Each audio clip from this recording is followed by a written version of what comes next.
to their large rounder shape. So after those chutes deploy, it only takes 3.5 minutes for Bob and Doug to splash down. That'll be occurring at 11:48 a.m. Pacific, 18:48 Universal. And like we've mentioned before, our splashdown location is off the western coast of Florida. We're aiming for a location near Pensacola. Our recovery vessel Go Navigator is currently in location, ready and waiting for splashdown. They're actually going to be waiting about 3 nautical miles away from that splashdown point. Yeah, we got the call that they were on station. We also got the call that the NASA WB-57 airplane is in the air, and we've actually seen a couple of brief spurts of video. That's the airborne asset that we'll have. That WB-57 is a high-altitude research plane that NASA flies. It's outfitted with a number of imaging cameras. The main one that we'll be seeing is an infrared one. If you watched the Demo 1 splashdown, which I'm sure you all did, you were able to see that first, and this is actually a glimpse of that WB-57 camera.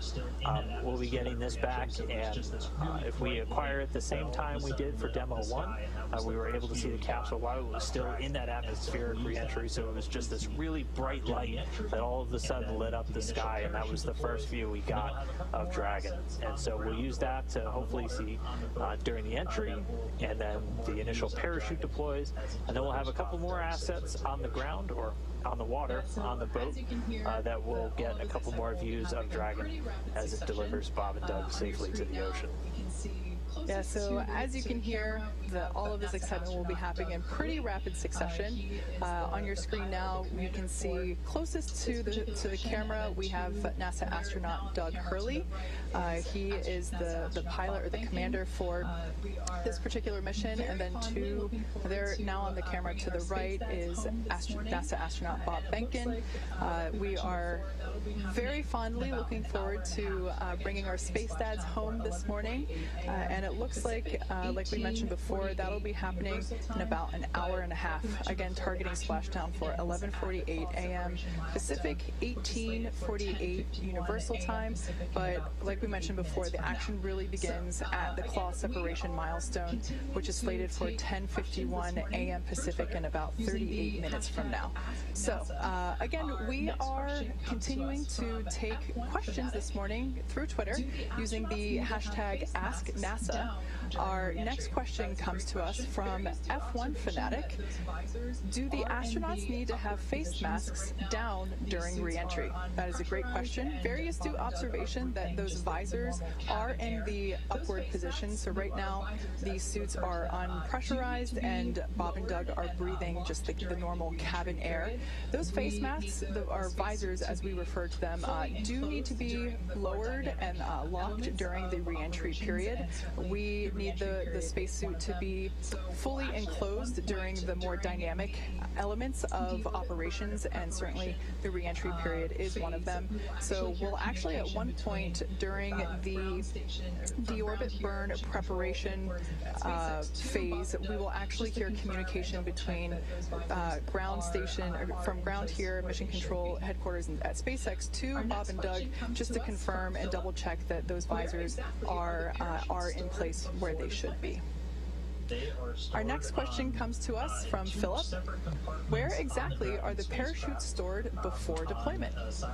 They are stored in 2 separate compartments on the Dragon spacecraft, on a side of the vehicle that has a deployable panel.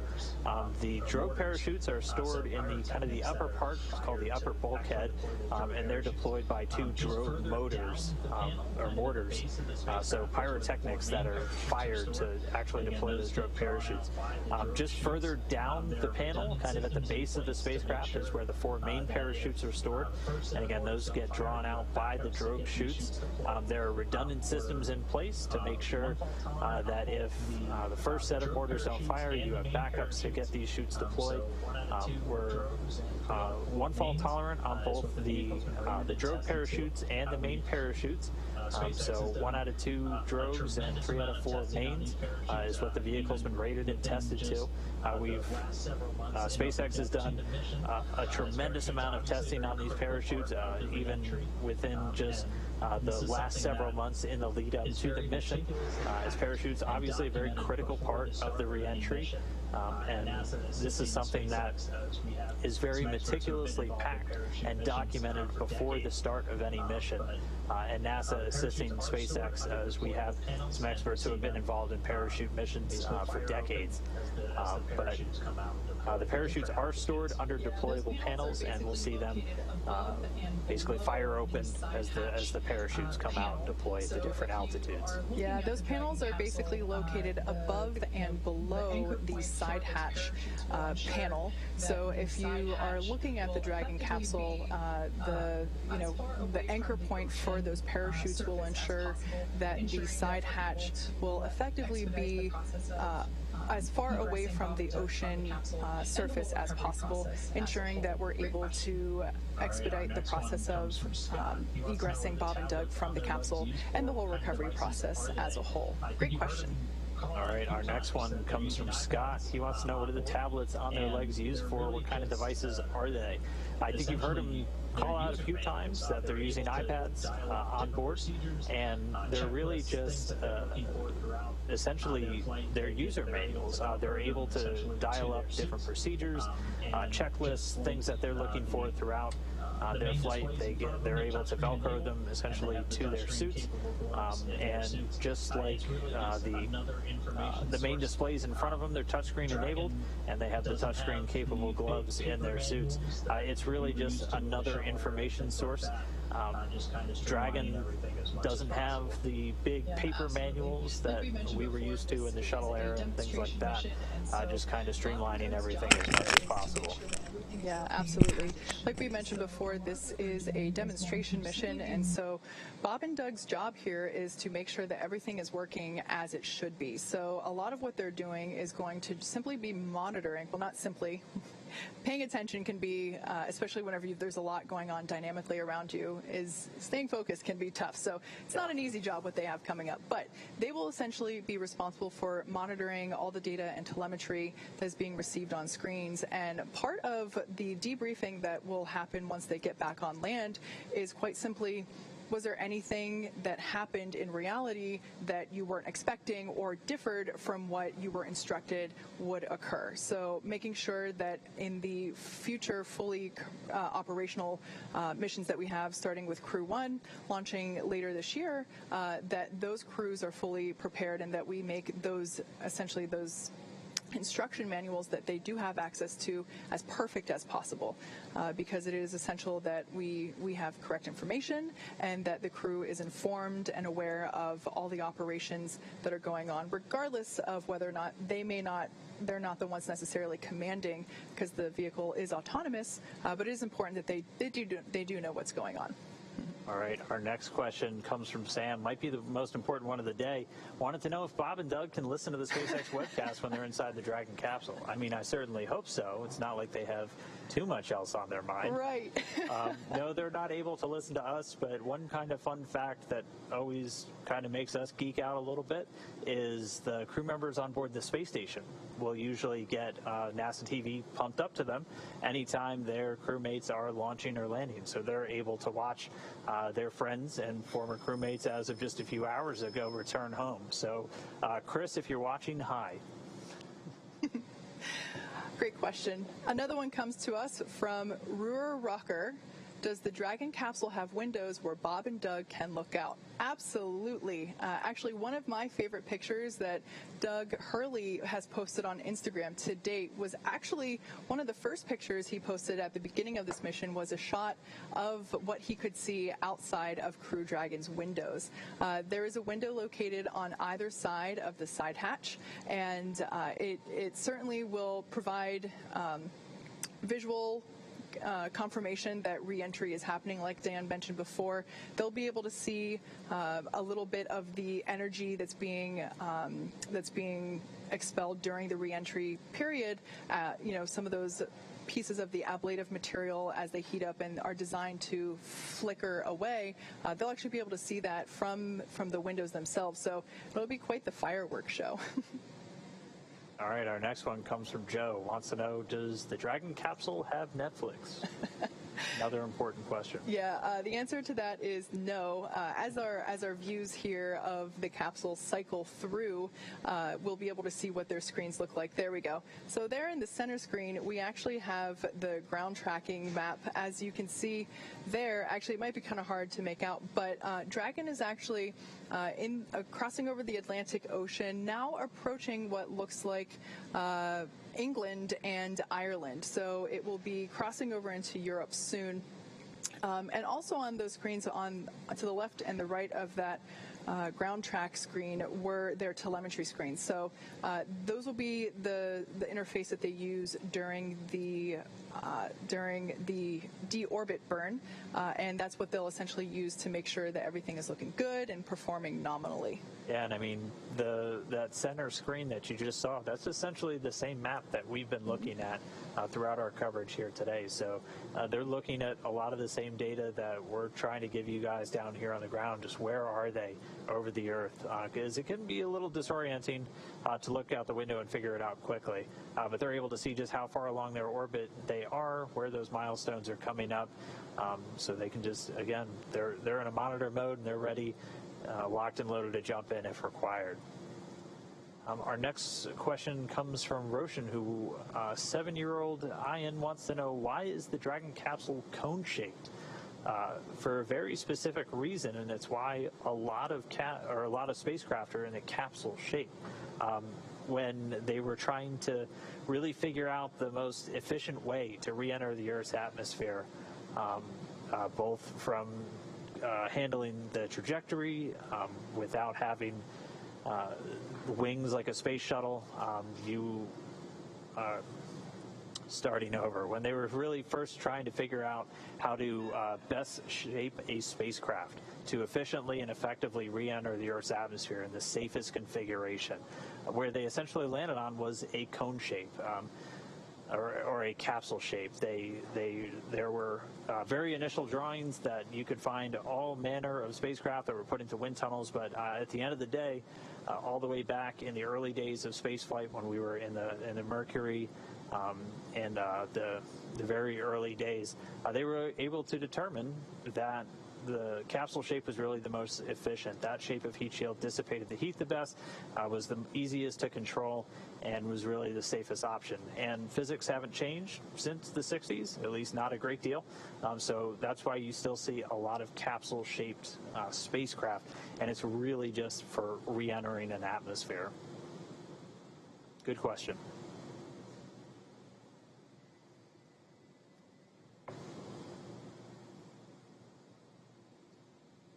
So there on your screen, again, we have live shots coming from Dragon Endeavour as it is making its way back towards Earth. We are approaching the final steps of the day, of the mission, in fact, and at 11:48 a.m. Pacific, 18:18 a.m.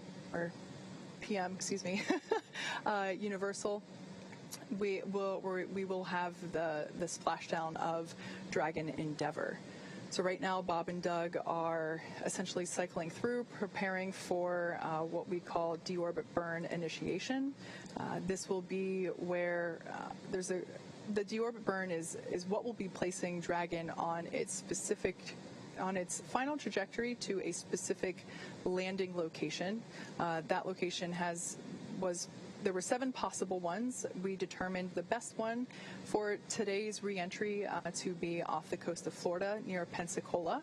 The recovery vessel Go Navigator is in place, ready and waiting. And it seems like Bob and Doug are pretty comfortable there. They are in their spacesuits. The leak check has been performed, and we got the call out that it was nominal, so everything good there. Right now, those visors are in the up position. They will be closed and locked whenever we get into the dynamic portion here upcoming in just a few minutes. Checking my timeline here. We're just about 24 minutes and 20 seconds from things really picking up. That's when we'll start to get into the attitude to separate the trunk, and just about 8 minutes after that is when we'll start the deorbit burn. And again, that'll be the longest burn of Dragon's return journey the latest timeline we got had it lasting for about 11 minutes and 22 seconds. It'll be the last firing of those forward bulkhead thrusters. The 4 Dracos at the very top of Dragon that'll eventually be covered up by the nose cone following the deorbit burn. And as we've said before, that deorbit burn is what commits them to coming home. When that happens, that capsule is re-entering the Earth's atmosphere, and that'll put them essentially on a collision course with planet Earth. It lines up their orbit to intersect with that splashdown point in the Gulf of Mexico.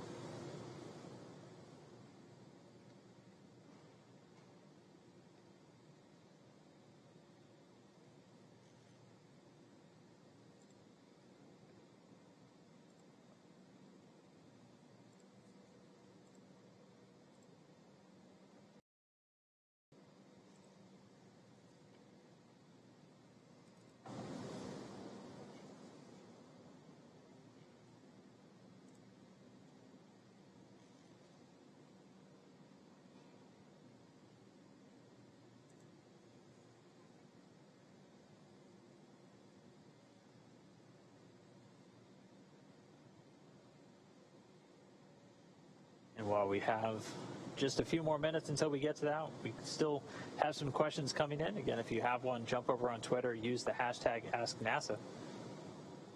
This one comes from Scarif Survivor, who wants to know, does Dragon lose radio data contact with satellite or ground stations during re-entry? And the answer is really everything.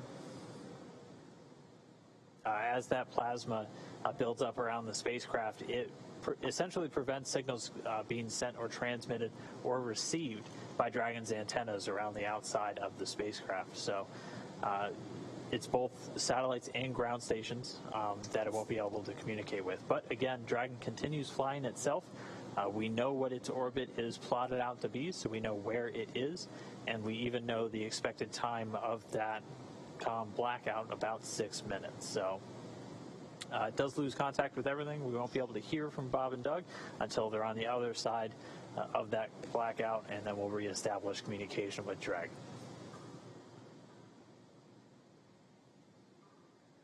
All right, we have another one from Nettie Banda. Wanted to know how many seats are in Dragon. So as you can see on your screen there are actually, I guess one is hidden, there are actually 4 chairs there available. We will be utilizing all 4 seats on the Crew 1 mission launching later this year, currently targeted for September. Right now, Bob and Doug are only occupying 2 of them, as this is a demonstration mission. So yeah, we will be utilizing all 4. If you've been following along. E aí, Lucas? Salve, meu amigo. Tudo bem, meu velho? Obrigado por participar da live aí, amigão. Bob and Doug is the sequent dinosaur that was voted on by the 2 sons from Bob and Doug as what should be the 0G indicator. So Tremor was strapped into a seat during Obrigados a todos aí, galera. Tá participando da live aí. Obrigadão mesmo.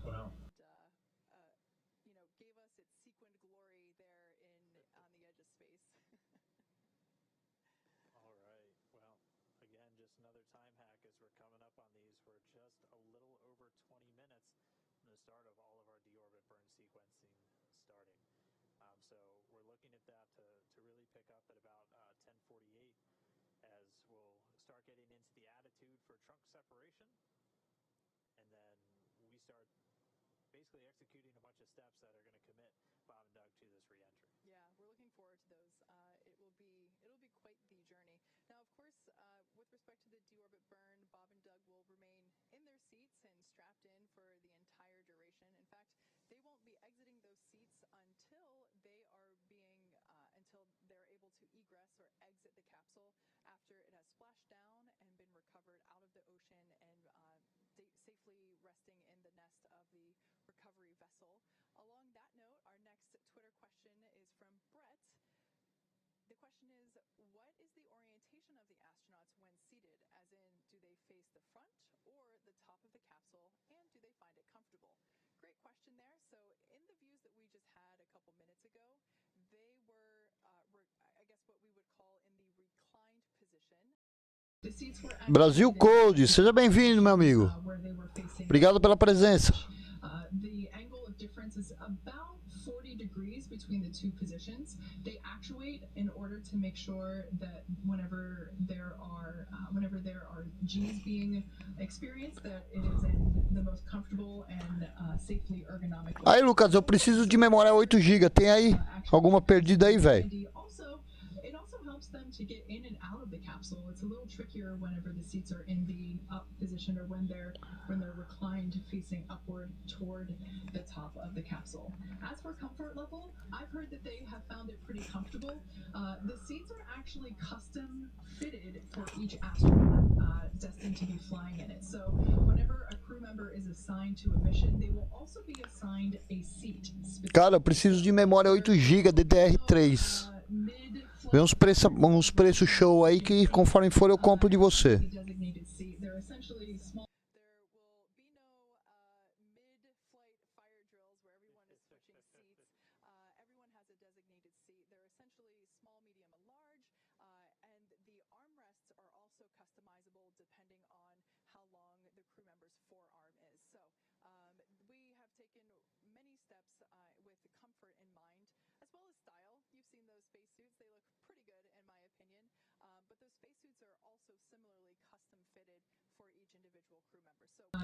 Grande Maharish! Beleza, meu amigo?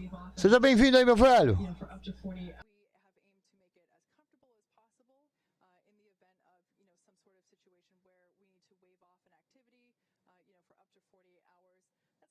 Obrigado a todos aí, galera, pela presença. Valeu mesmo, gente.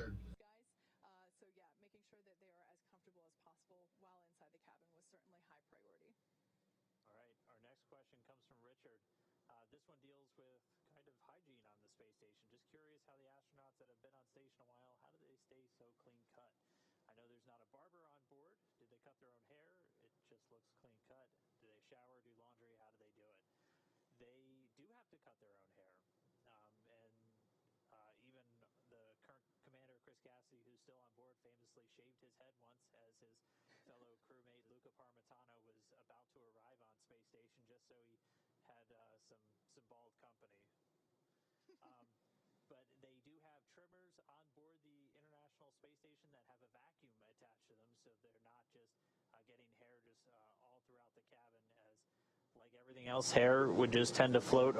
som tá beleza aí, galera? Não sei se tá saindo som aí, se não tá. No meu celular aqui não tá saindo nada, cara.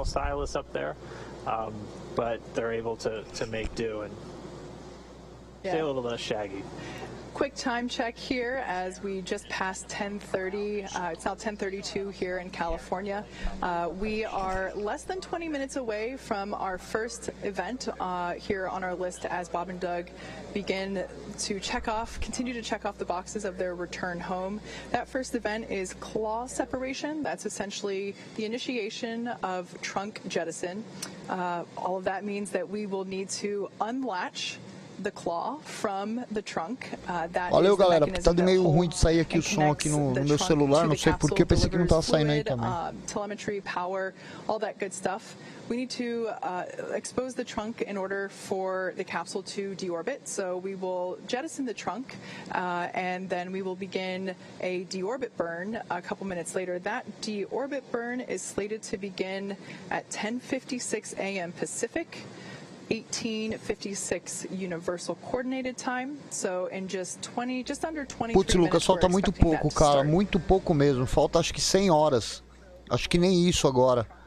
Por isso que eu tô fazendo essas lives, entendeu? O pessoal tá meio com raiva minha aí, perdi 3 inscritos por causa disso. Mas, meu, é o único jeito que eu achei, entendeu? De repente fazer o canal monetizar logo, cara. Esse daqui é a última live que eu vou fazer nesse canal, depois vai tudo pro outro canal lá, se Deus quiser. As they are making final preparations and doing final reviews as we get ready to initiate the deorbit sequence. Closest to the camera there is NASA astronaut Doug Hurley, and further away from the camera is NASA astronaut Bob Behnken. These are two incredibly wonderful humans. We affectionately call them our Lembrando space desse dads conteúdo, here tá, at galera? O SpaceX. outro conteúdo continua It's normal, been mas esse such tipo an de conteúdo honor aqui eu vou to be levar able tudo to pro outro fly canal lá. them. Of course, Quem Doug puder se Hurley inscrever lá was também, actually lá the me ajuda pilot pra of the caramba. final E quem space tiver aí, shuttle galera, mission, tipo, quiser se inscrever no canal pra dar uma força 135, também, que não é inscrito, back in 2011. dá um clique aí, And deixa um joinha pra honestly, nós when I aí, heard pra that he quebrar was um galho aí, pra assigned ajudar to nós this aí. mission, I cried because, just to have the opportunity to return the pilot of that final mission to the space station in this capacity is so cool. And I've loved following this mission since the moment that we started training for it here in Hawthorne.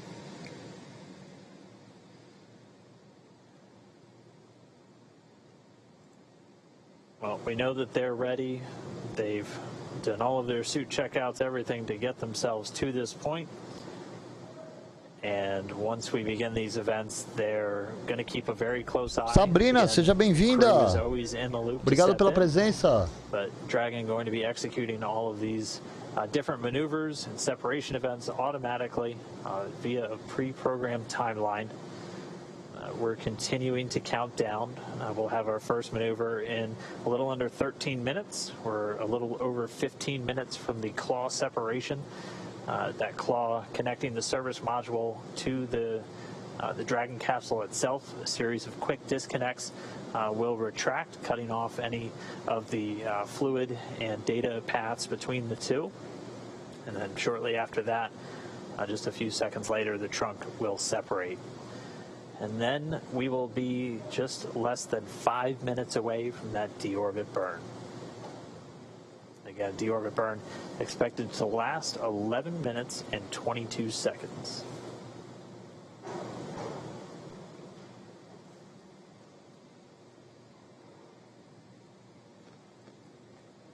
Now, of course, during re-entry, Bob and Doug will be experiencing Boa tarde, Sabrina. Seja bem-vinda. We're anticipating them to feel about 4 Gs during re-entry.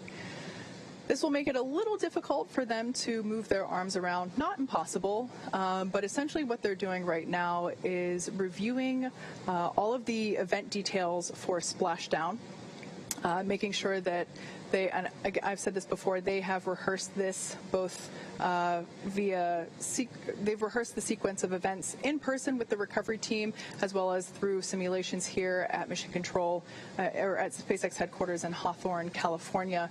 So at this point, because it will be difficult for them to maybe flip through to the exact part of the procedure they might want to review during the actual re-entry event itself, they are reviewing those now in preparation for that splashdown, or for the re-entry sequence.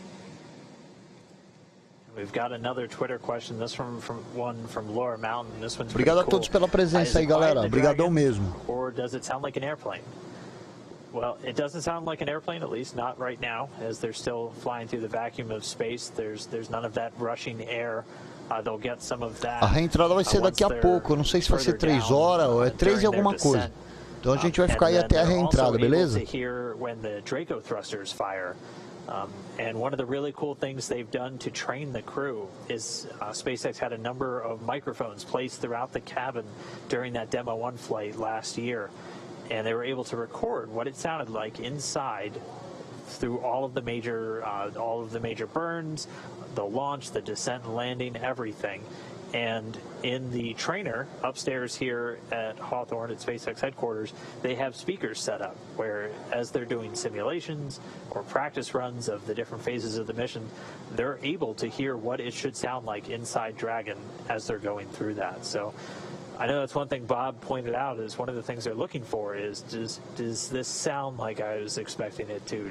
Does this look like, is that a light I'm supposed to see? All of those different things that for them is like reflex by the time they've trained it this much.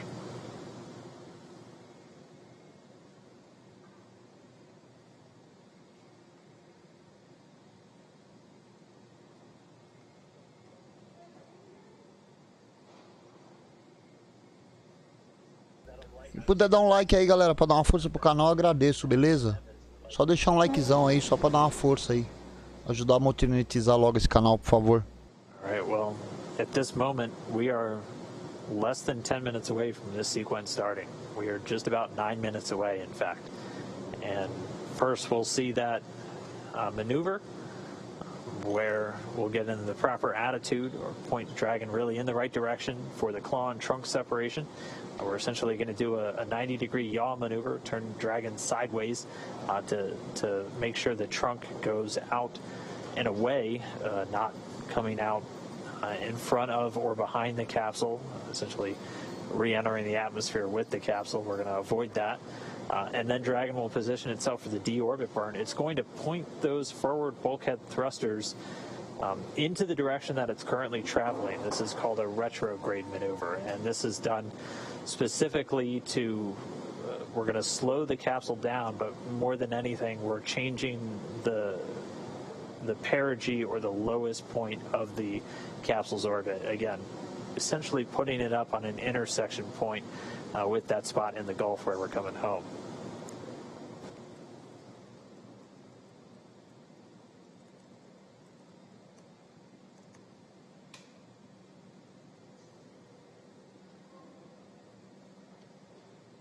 Eight minutes, Kate.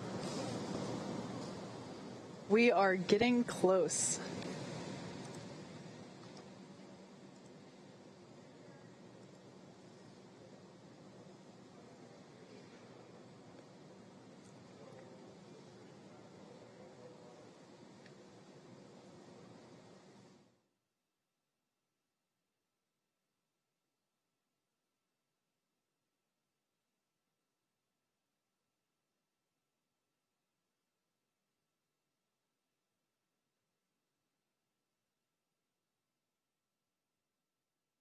Os caras parecem que estão esperando o chá da tarde, gente.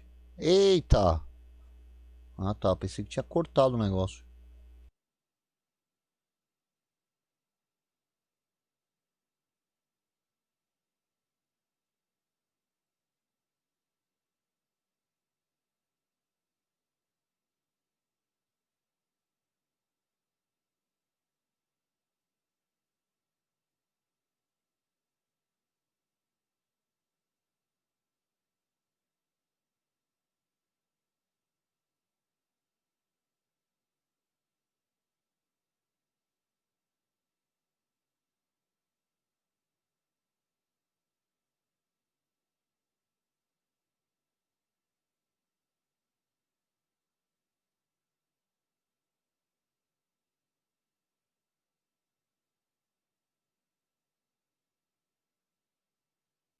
Aqui também tá o Maharishi. Eles pararam de falar um pouco, eu acho. Mas tá funcionando legal, cara. É que parou mesmo. Deu uma parada no áudio deles também. Porque eu tô olhando aqui pelo OBS e tá sem áudio nenhum deles. Tá zero aqui o negócio do áudio aqui. Eles não estão mandando áudio nenhum ainda. Mas vai voltar já. É eles lá, não é? Eles pararam de falar um pouco, eu acho. Mas tá funcionando legal, cara. É que parou.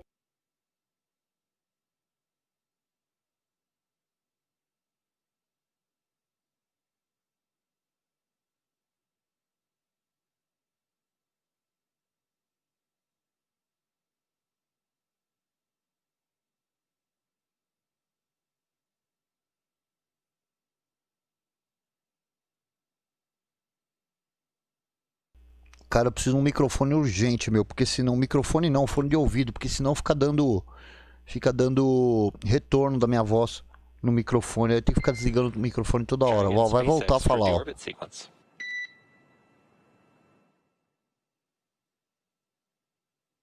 Go ahead. All right, Doug, we are 5 minutes out from deorbit sequence start. In addition, just wanted to inform you we are expecting some radicom during claw and trunk set due to vehicle orientation.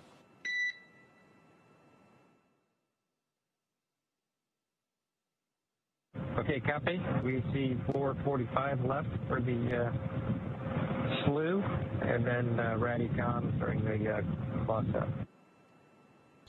Esses caras falando, o que falou agora é lá da drill, tá, galera? Tipo, eles estão se comunicando com os astronautas lá. Por isso que tá tendo essa demora pra chegar ao som.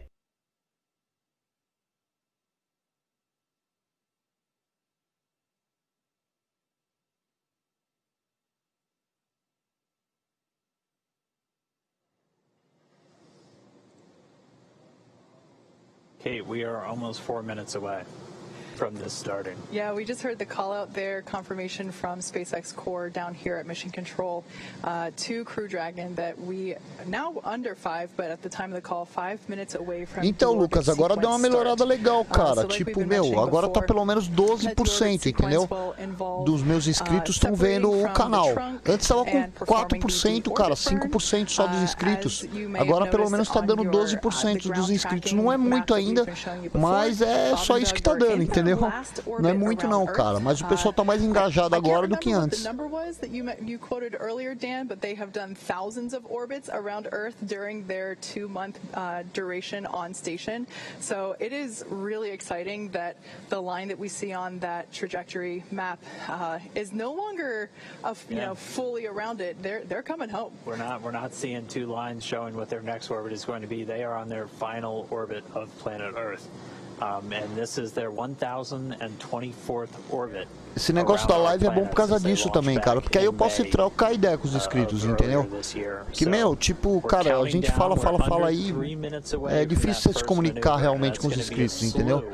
E meu canal, a ideia sempre foi essa, de ficar trocando ideia com os inscritos. Essentially spin Dragon about 90 degrees to the side so we can jettison that trunk. And that'll be done in 2 stages. We'll do the claw separation and then the trunk separation. 2 minutes, 32 seconds and counting. This is where things really pick up. This is where we really commit to coming home. And this is where we're in kind of the final stages of Bob and Doug's trip in outer space. Pretty soon we'll be seeing them in the Gulf of Mexico. Yeah, well, they are staying comfortable and continuing to monitor data and telemetry in the vehicle. Dragon is actually doing a couple of things itself to prepare for this deorbit sequence. Again, it's doing these things autonomously. It's isolating the thermal control system loops from the radiator. This is the system that will help keep Bob and Doug cool while they are re-entering the atmosphere. Like we've said before, the external temperature will reach 3,500 degrees Fahrenheit, and that thermal control system is what helps keep them cool during that time. Also, Dragon is initiating the separation of the claw mechanism, which will terminate the data, the power, and the fluid connections between the capsule and the trunk. So right now, the vehicle is preparing to execute that, and we are anticipating execution of claw separation in 3 minutes and 35 seconds. So, we've been here for 10 hours, I think, at this point. The webcast as a whole has been going on for almost a little bit less than 24 hours. So, we're in the final moments here as Dragon is beginning its journey home to bring Bob and Doug back to Earth. Yeah, this is the moment that Dragon is in the position to start coming home. The recovery team's already on station. They have been for a while out there off the coast of Pensacola. We are less than a minute from starting all of these carefully choreographed sequences to essentially split Dragon in half, get rid of that trunk so we have the capsule, point the heat shield back down towards Earth following that deorbit burn, and then we bring them home. We are just about 30 seconds away now from maneuvering Dragon to get ready to get rid of that claw first, and then that trunk separation. There will be about a 35-second difference or 35-second jump from separating the claw to separating the trunk, and we'll keep our eyes on the ground track for you and make sure we get kind of exact locations of when these separation events are occurring. We're looking for both the claw and the trunk to separate cleanly, and then it'll be less than 5 minutes until we do the deorbit burn. Yeah, and after that, it'll... Dragon SpaceX, deorbit sequence start. All right. Great news. Never copied. All right, so the Draco thrusters on Dragon starting to fire. It's now moving its way over to the trunk jettison attitude. We should be about 2 minutes away from the claw separation.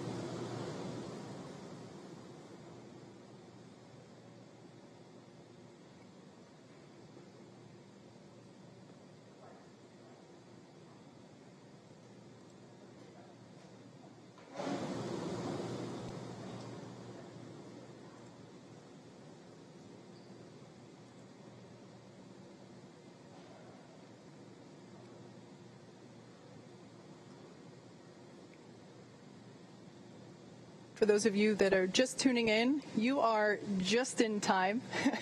At this point in the mission, we are now beginning to execute the final steps of Dragon Endeavor's return to Earth. Right now, we are performing the claw separation slew, which basically means Dragon is maneuvering itself into position, into the proper attitude in order to separate the Dragon trunk. And that will be initiated first by separation of the claw. The claw is the mechanism that attaches the trunk and the and the capsule together. The claw is what delivers power and telemetry and fluids, and we need to expose the heat shield. Right now the trunk is blocking that, so we will jettison the trunk, and we will then have allow us to maneuver into the proper attitude to perform the deorbit burn, which Dragon has performed a number of burns so far overnight and early this morning. And this will be the final burn that the vehicle has to perform for this mission. And we just heard confirmation Dragon's in the trunk separation attitude. We are now standing by for claw separation. Faz sim, Lucas. Pô, vai ser maneiro, velho. Vai ser maneiro. Deixa eu só acabar a live aqui, cara. Eu já adiciono você lá no coisa aqui. A gente já entra lá. É que eu não vou passar o meu número aqui no coisa que é mancado, entendeu? Mas depois eu passo pra você o número direitinho lá. Aí você me coloca lá, vai ser show. And with the claw separated, we're now standing by for the trunk separation in less than 30 seconds.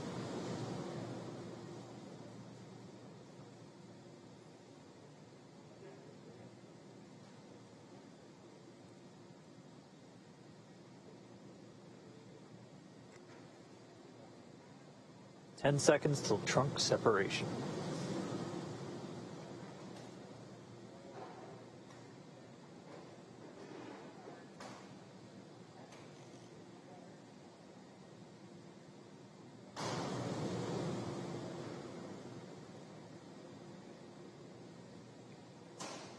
And we just heard confirmation of trunk separation.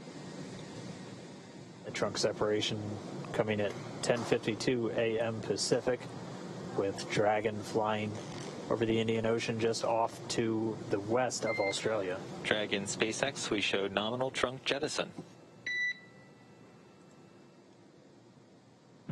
Oh yeah, we felt it. All right. So the crew just got the call, nominal trunk separation. That's exactly what we were looking for. Next up is going to be that deorbit burn. Again, this is the longest burn of their trip home. This is the longest firing of those thrusters and the last time we're using those forward bulkhead thrusters. Exactly. Those forward bulkhead thrusters, like Dan just said, that's what we're using to perform the deorbit burn. Once we do that, we will then be able, that deorbit burn will last for 11.5 minutes. Once that is completed, we don't need to use those thrusters anymore, so we will close and lock the nose cone in preparation for re-entry.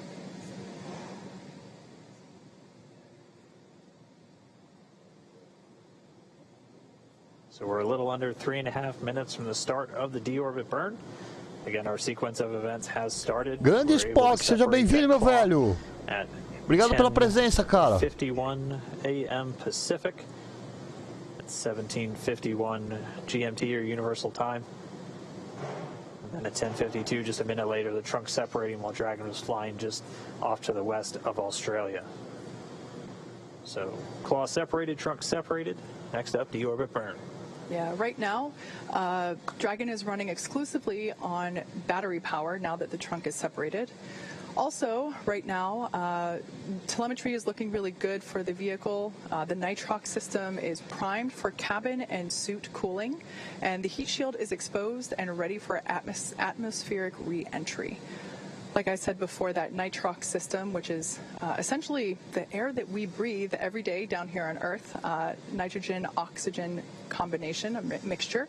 It's the same stuff that they put in your scuba tank if you are a scuba diver. The nitrox system is used to cool the cabin and the suit to keep the crew comfortable during the re-entry phase.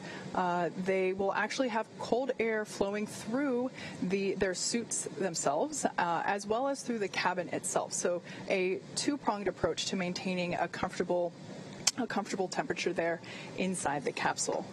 Like we said, the next event that we have coming up will be the deorbit burn, which we're expecting that to commence in 1 minute and 40 seconds.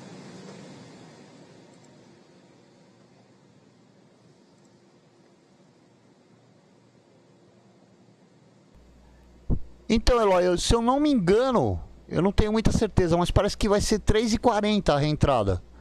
3h40 ou 3h41, uma coisa assim que vai ser a reentrada. Falta um pouquinho ainda. According to the ground tracking map there, Dragon is approaching the southwestern coast of Australia. Valeu, Spock. Obrigado, velho, pela força, meu irmão. Valeu mesmo.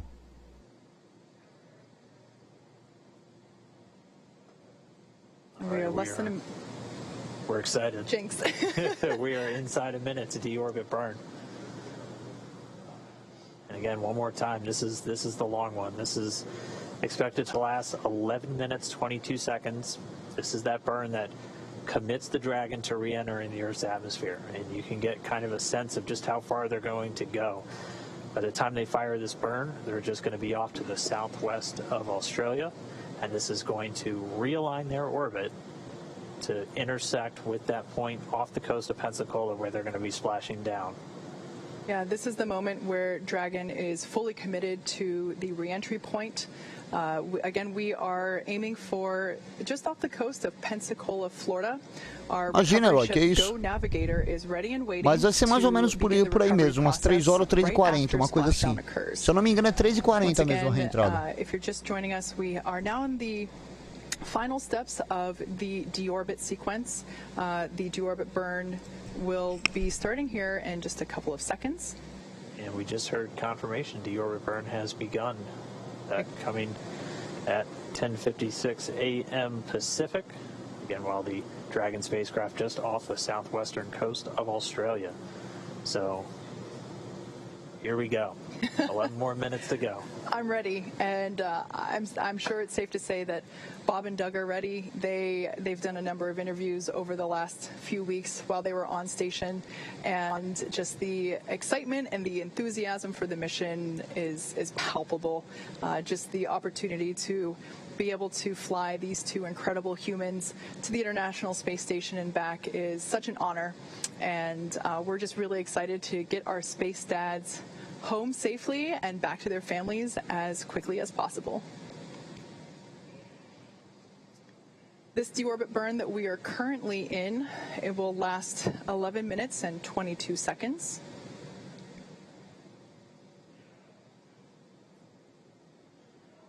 Already a little more than a minute 10 in counting, so we have about 10 minutes to go. Just heard a call. Propulsion system performing nominally. That's the word we always want to hear. We always like to hear. So just under 10 minutes to go left in this burn. And all within the last 10 minutes, again, it seemed like we had slow progressive events all morning, and then boom, within the last 10 minutes we had a couple of things happening. Dragon maneuvered itself into the appropriate position to jettison its trunk, and it did so successfully, nominally, and then it initiated the deorbit burn just a couple minutes ago. Like I mentioned earlier, this deorbit burn is the last time those 4 forward Draco thrusters will fire, forward kind of meaning at the top of the capsule. Dragon Endeavour has not yet entered Earth's atmosphere, but this deorbit burn is what will line the vehicle up and put it on its final trajectory to the landing site in the Gulf of Mexico.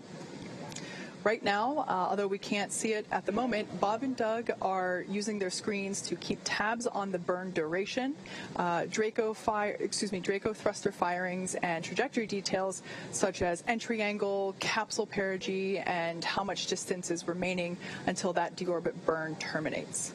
So Dragon is flying itself, so all they really have to do is stay strapped in their seats and keep tabs on things.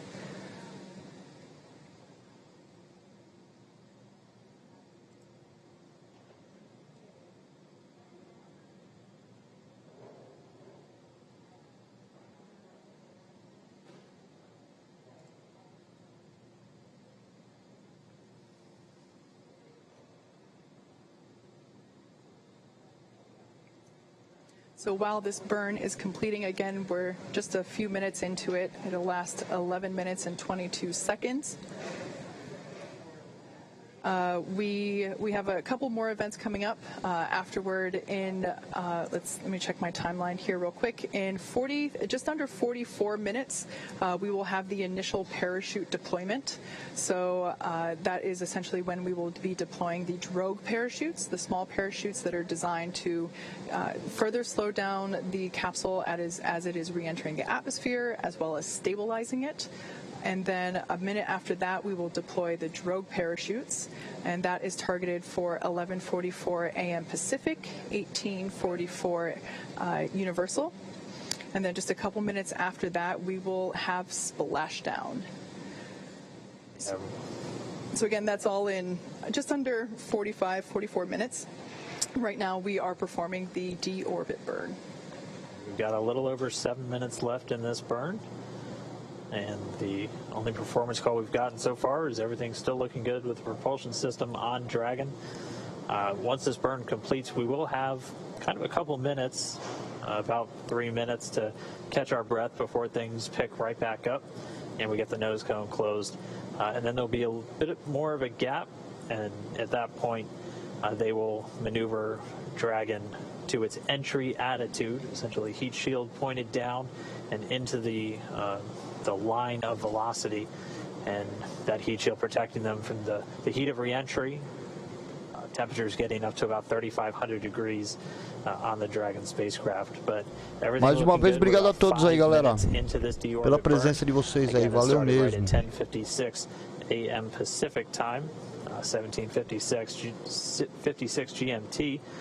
Dragon was flying about 260 statute miles just off the southwestern coast of Australia.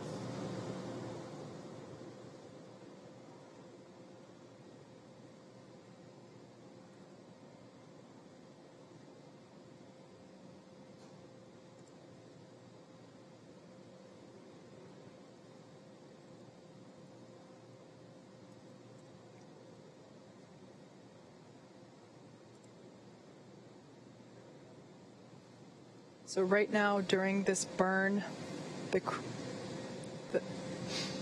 we just heard a call that we're halfway through the burn and everything is looking great, everything performing nominally. During this burn right now, Bob and Doug are currently monitoring the Deorbit tool, which, like I said earlier, captures things like the perigee, the reentry interface, how much time, or excuse me, how much distance remains before the burn itself is terminated. They're also monitoring the burn duration and the firing of those Draco thrusters located there at on the forward bulkhead of the capsule.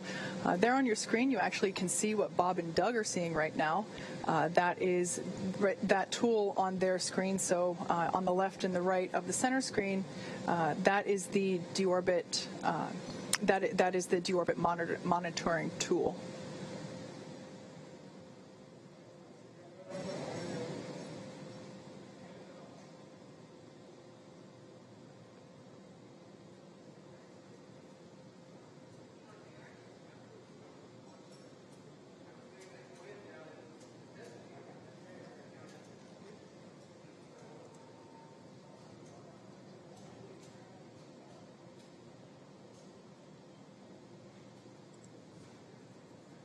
Just past 7 minutes into the burn, a little over 4 minutes remaining. Eu não entendi direito, parece que a reentrada vai ser só 5 horas. Eu não entendi direito.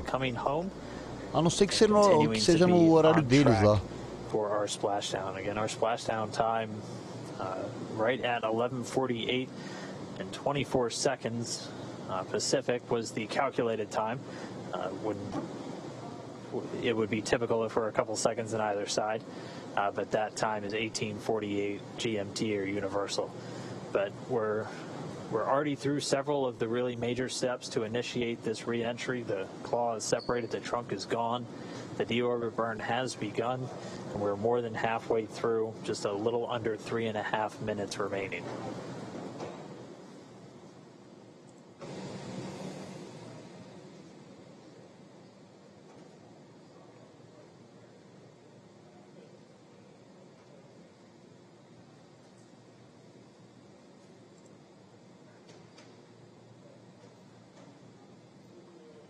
There on your screen is a shot of our Mission Control Center here at SpaceX headquarters in Hawthorne, California, where the Dragon operators and mission leaders are there monitoring Dragon's progress. They continue to watch the propulsion data and all the GNC data, making sure that everything is looking healthy and nominal.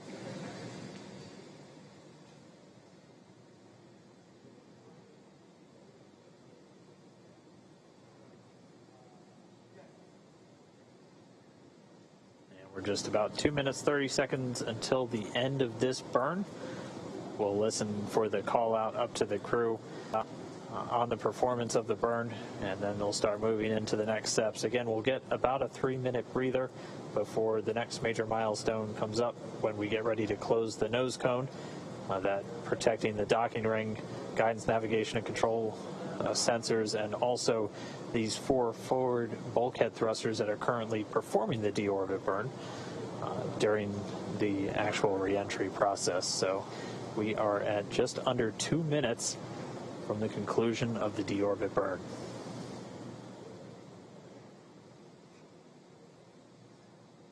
Again, Dragon is committed to its splashdown point. There is no going back. Yeah, we already have the recovery team ready and on standby. They've been there for quite some time now. Here, and we have about 90 seconds left in the burn. Weather looking great at the splashdown site off Pensacola. Winds just around 2.5 miles per hour. Sea being described as like glass by the Corps here in Hawthorne, radioing up to the crew. Ended up getting fantastic weather for this first crewed splashdown of Dragon. We are 1 minute away from the end of deorbit burn. Again, this burn is placing Dragon on its final trajectory to the landing site off of the coast of Pensacola, Florida. That is in the Gulf of Mexico. And our recovery vessel, Go Navigator, and the recovery team are ready and waiting to see Bob and Doug come back through the atmosphere.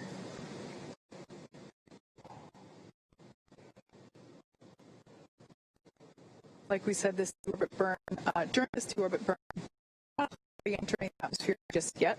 That won't happen for about an hour.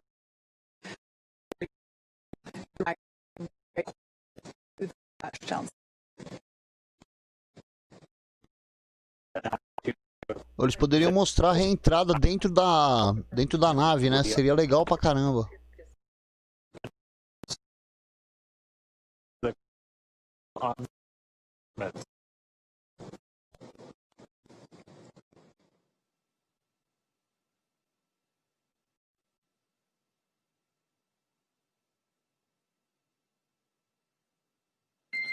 Dragon, SpaceX, deorbit burn complete, performance nominal, nose cone closure initiated. Essa gaguejada aí é deles, tá, galera? Não é daqui não, tá? Aqui tá beleza, é problema deles lá. Provavelmente o sinal tá sendo meio que perdido, sei lá.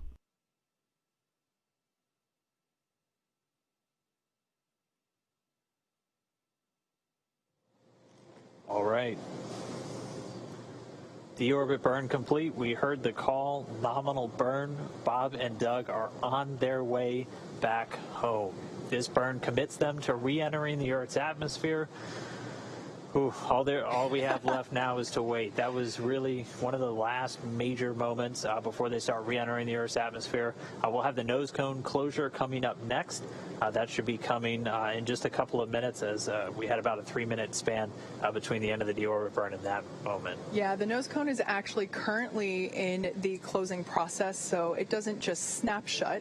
It does slowly close and lock. So right now, that nose cone is in the process of moving back into the closed position, and we will hear the call out for whenever it has fully closed and whenever the latches have secured.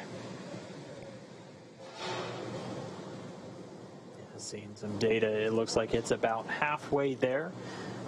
It's opened a little bit more than 90 degrees. I think the exact count was 110 degrees opening range or range of motion for the nose cone.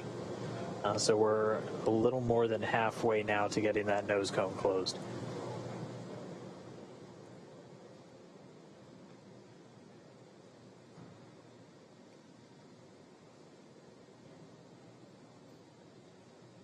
So I have just heard that we have a visual on nose cone closure.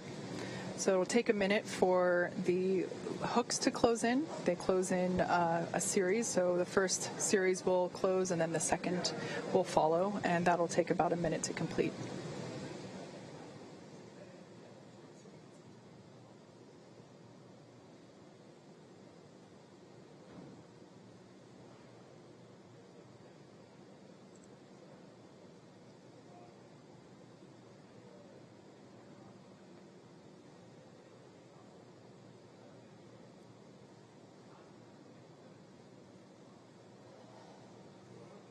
Já tem navio esperando por eles lá. All right, well, as we just wait for the finish to that nose cone closure, we'll have a bit of time again. We'll have about 20 minutes, or a little over 21 from right now, until we really start re-entering the Earth's atmosphere. We're expecting that entry interface in about 21 minutes. And then right around that time, we'll also be looking for that blackout we've been talking about. We've had a little bit of what we call radicom at this point, so you'll hear kind of some sporadic interruptions in the audio transmission just because of how Dragon was oriented for the trunk jettison and for the actual deorbit burn. But that blackout period will be due to the plasma that builds up around the capsule, interfering with those antennas either sending or receiving data.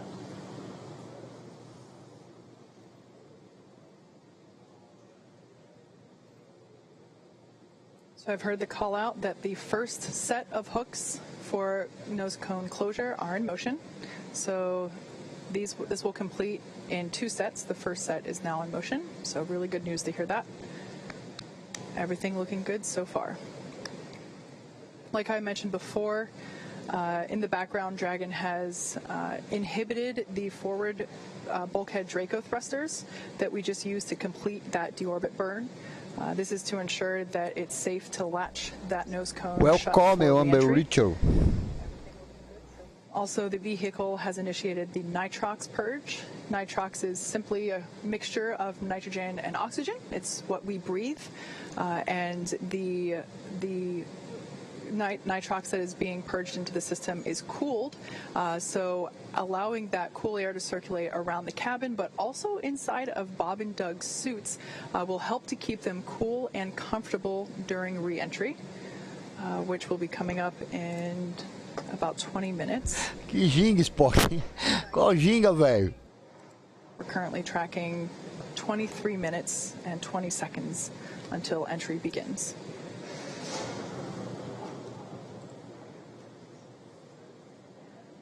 Galera, alguém consegue escrever em inglês legal aí? O rapaz tá perguntando que hora que vai ser a reentrada, cara. Pra mim escrever esse inglês agora, nesse momento, vai ser meio difícil, porque eu não posso usar o Google Translator aqui, entendeu? Eu consigo traduzir, mas não consigo falar pro cara, entendeu? We are latching the nose cone. Currently underway with the first set of hooks. The first of 2 sets.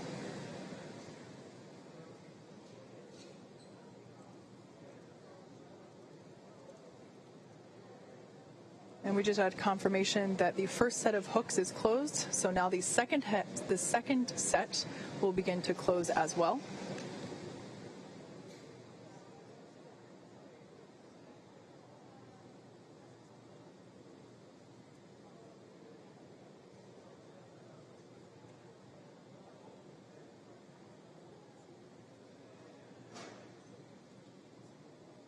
As we mentioned, after this nose cone's fully closed, we'll have a couple of minutes to catch our breath again, about 20 minutes or just under 20 minutes until Dragon will start to maneuver itself to the entry attitude, essentially pointing the heat shield in the direction of travel, as it's going to be leading the way through their re-entry through the Earth's atmosphere. Se eu não me engano, vai ser daqui a 20 minutos a reentrada. 20 minutes? É mais ou menos isso? Expecting that to last for about 6 minutes, and then we'll get that back shortly before we deploy the drogue parachutes, followed just less than a minute later by the main parachutes. And by that point, hopefully, we should have some views of Dragon re-entering the Earth's atmosphere and parachuting to a splashdown in the Gulf.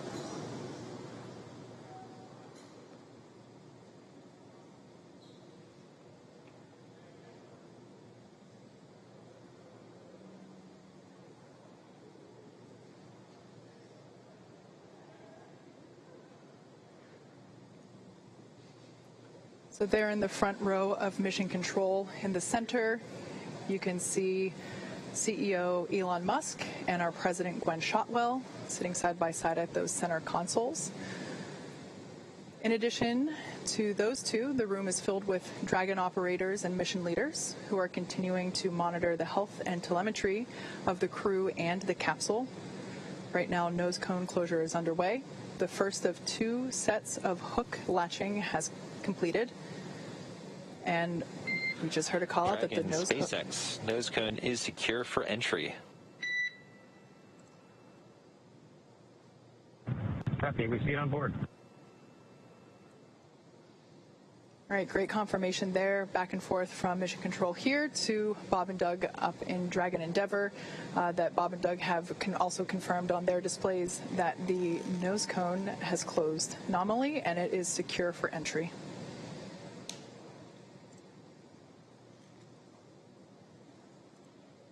All right, so that nose cone close completion. A lot of tongue twisters with this right now. Coming with Dragon still flying over the South Pacific.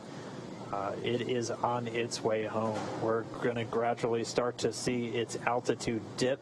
Right now, already only 207 miles over the Earth's surface.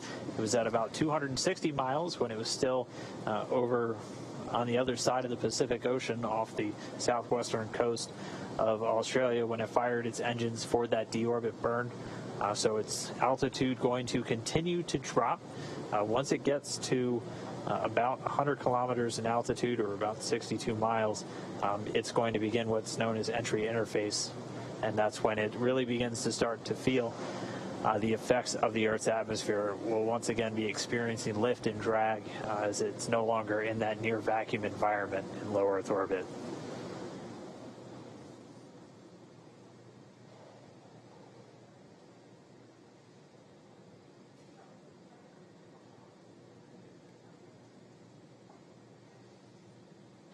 So we're essentially stepping into the second half of entry. Dragon is now beginning to flush nitrox into the cabin and continuing to top it off in Bob and Doug's suits as well. Again, this is cool air essentially flowing through the cabin and the suits. This is what will allow them and the cabin itself to remain comfortable during re-entry while those external temperatures reach 3,500 degrees Fahrenheit. At this point in time, Dragon's orientation is such that the heat shield is pointing forward, if you will, leading the capsule toward the landing site.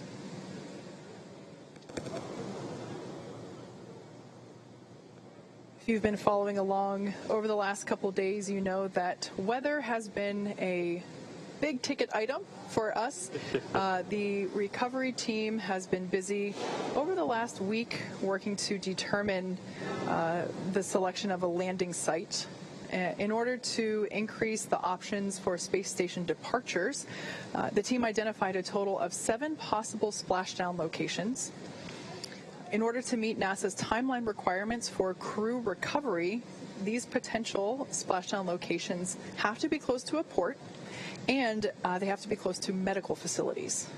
So with all of that in mind, you add the ever-evolving weather conditions of Florida, but also that tropical storm Isaiah that was moving Valeu, through. Spock, obrigado, velho. It's easy to see how determining that landing Eu tinha que entrar no translator, entendeu? Lá no Google Tradutor, lá pra mim conseguir escrever pro cara. Que falar inglês eu não falo nada, velho, mas tipo... Mas valeu, cara, brigadão aí, obrigado mesmo. Fully equipped recovery vessels ready to support. One in the Gulf of Mexico, which is what we're utilizing today, Go Navigator, and the other located off the east coast of Florida, able to service landing sites in the Atlantic Ocean. That one is Go Searcher. Like I mentioned, today we'll be splashing down in the Gulf of Mexico, just off the coast of Pensacola, Florida. Go Navigator, that recovery ship I just mentioned, is in place and ready and waiting for Bob and Doug. The WB-57 plane, if it hasn't taken off already, I'm sure it will be very soon. Yep, it's in the air. Okay, great. That's what will provide our first views of Dragon during re-entry. We'll get a thermal cam off of that airplane, allowing us to see the capsule as it is re-entering the atmosphere. if you were tuned in for our Demo 1 broadcast, it was basically a big ball of light coming at us. We'll also have cameras on board the recovery vessel, so as Dragon gets closer and is deploying those parachutes, we will also be able to have hopefully some really clear footage of that all occurring as well.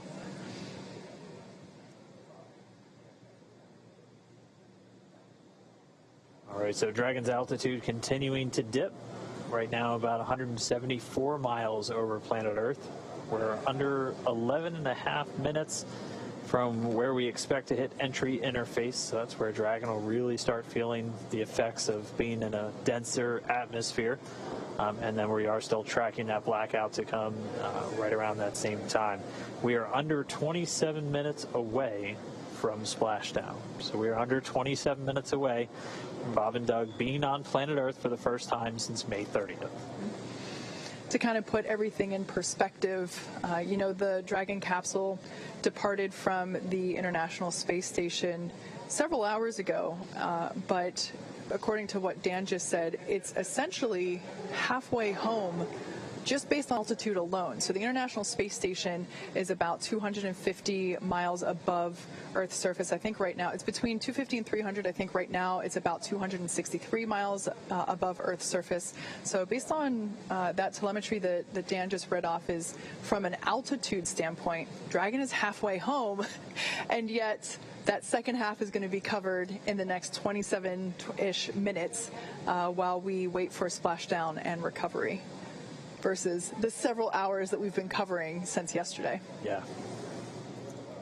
Yeah, and we will continue to see its speed drop as it's dropping out of orbit. It's starting to hit the atmosphere. It's starting to slow from the effects of that friction, generating the heat on the heat shield and building up the plasma eventually around the spacecraft.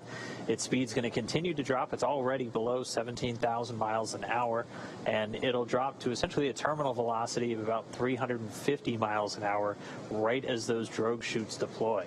And those are going to pop out when sensors on the Dragon spacecraft, both GPS and pressure sensors, tell the spacecraft it's at the right altitude, and then those will automatically deploy. Those drogues coming out of the top section of the spacecraft using two mortars, or pyrotechnics essentially, to deploy those to do the initial slowing and stabilizing of the Dragon capsule.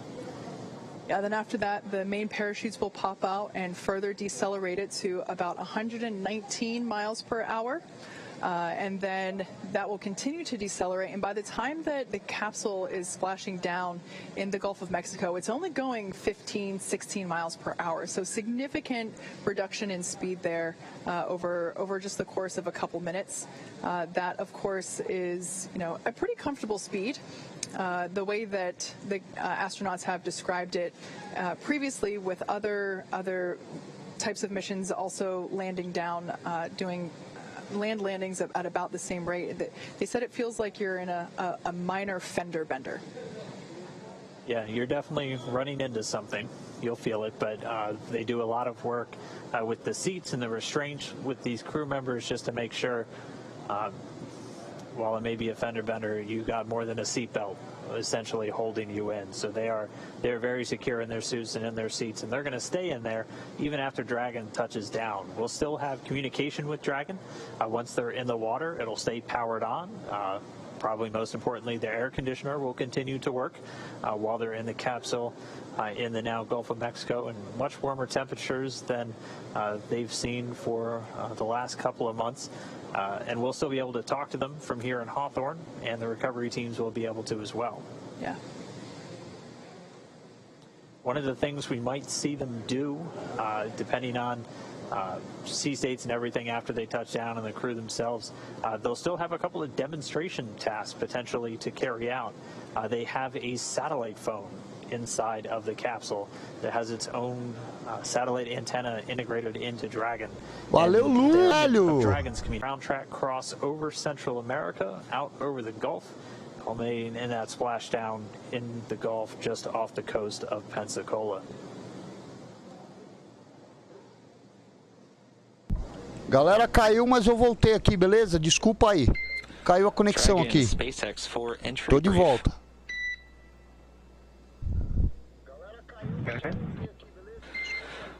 Doug, we have no update to timing because the burn went great, and your vehicle is still looking really good for entry. No health issues at this time.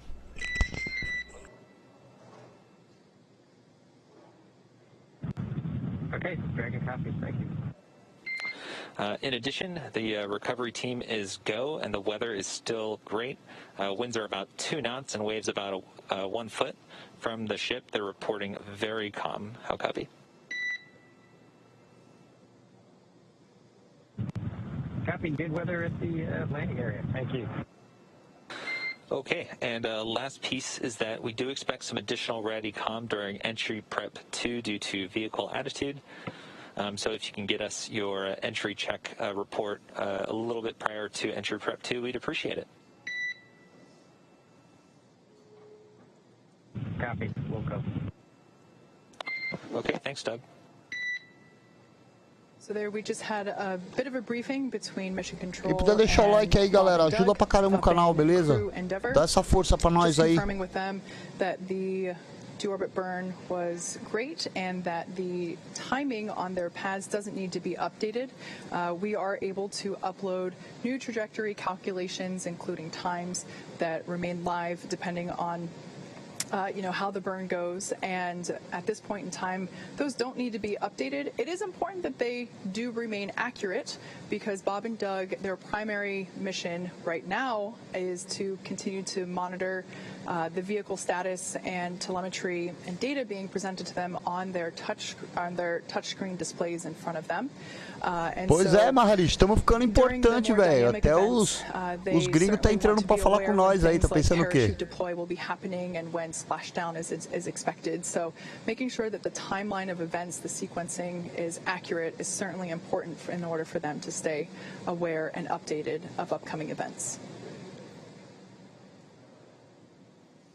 Just another quick position check. Dragon still out over the Central Pacific, down to about 108 miles in altitude. We're expecting that entry interface to come up in the next 4 minutes or so. Again, at that point, Dragon should be at an altitude of right around 62 statute miles, or about 100 kilometers, and that's when it really starts to feel the effects of the atmosphere. It starts to experience the lift and drag. Caramba, eu quero ver dentro do foguete, velho. Eu queria ver a reentrada lá dentro do foguete. So continuing to drop in altitude, still looking for an on-time splashdown. Should just be about 19 minutes from now.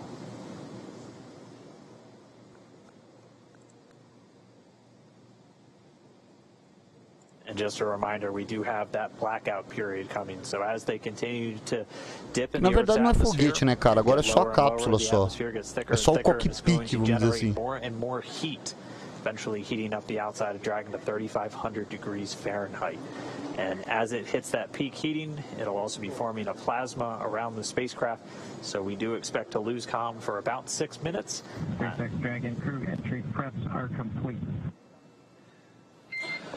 SpaceX copies. Entry prep complete. Thank you. The call from Spacecraft Commander Doug Hurley. Entry preps are complete. So they are on board, they are monitoring, they are ready to come home.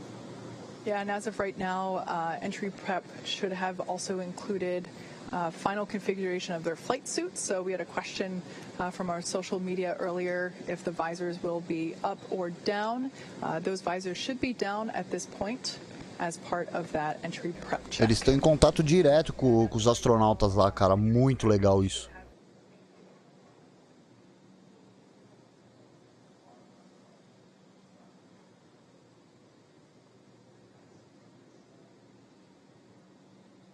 In that last briefing, we also heard that the weather is looking good. In a previous report, the phrasing was, it looks like glass. And that is certainly ideal for a water splashdown. That being said, the recovery timeline, Bob and Doug should be out of the capsule within an hour after splashing down. So good to hear that the weather is good. We saw blue skies and a couple of white fluffy clouds out there in the Gulf of Mexico as we got views from our recovery vessel Go Navigator. But glad to hear that conditions are sustaining and that winds also are looking really good around 2.5 miles per hour, so hardly anything at all. Really couldn't ask for better conditions for a splashdown day. We kind of threaded the needle once again, almost like we did on launch with the weather today. Your upper limits for wind were about 10 miles an hour, so we're well below that threshold for a splashdown today. The Dragon coming up on 82 miles in altitude, continuing to dip down. We're expecting that entry interface to start pretty soon, where the vehicle itself is really going to start heating up. It's going to continue to use its Draco thrusters to maintain its attitude as it continues through the Earth's atmosphere, and we'll have that calm blackout coming up in just a couple of minutes as well.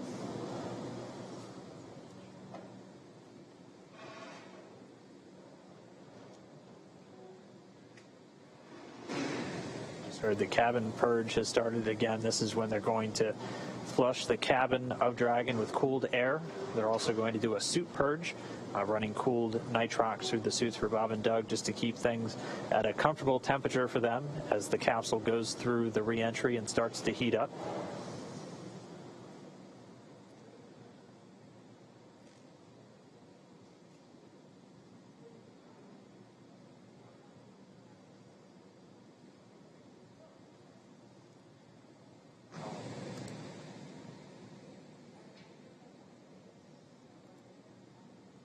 Cara, se não mostrar a reentrada, eu vou ficar muito bravo, velho. We are anticipating a brief blackout period where we're unable to communicate with the capsule. We're expecting that to start in exactly 3 minutes. That will last for 6 minutes total, and during that time we will be unable to command the vehicle or receive telemetry. That being said, Dragon is designed to be fully autonomous, so it's driving itself anyway. So Bob and Doug will stay fastened in their seats. Like I said, that anticipated loss of signal, or as you'll hear it called LOS, is anticipated to last for just 6 minutes. During that blackout period, the capsule will encounter what's known as entry interface. This is when the capsule is now really in the Earth's atmosphere and beginning to be subject to aerodynamic forces. This is also when a lot of that friction will begin to build up and raise the external temperatures. Dragon SpaceX, we show 2 minutes until predicted calm blackout. We will see you on the other side at 1842.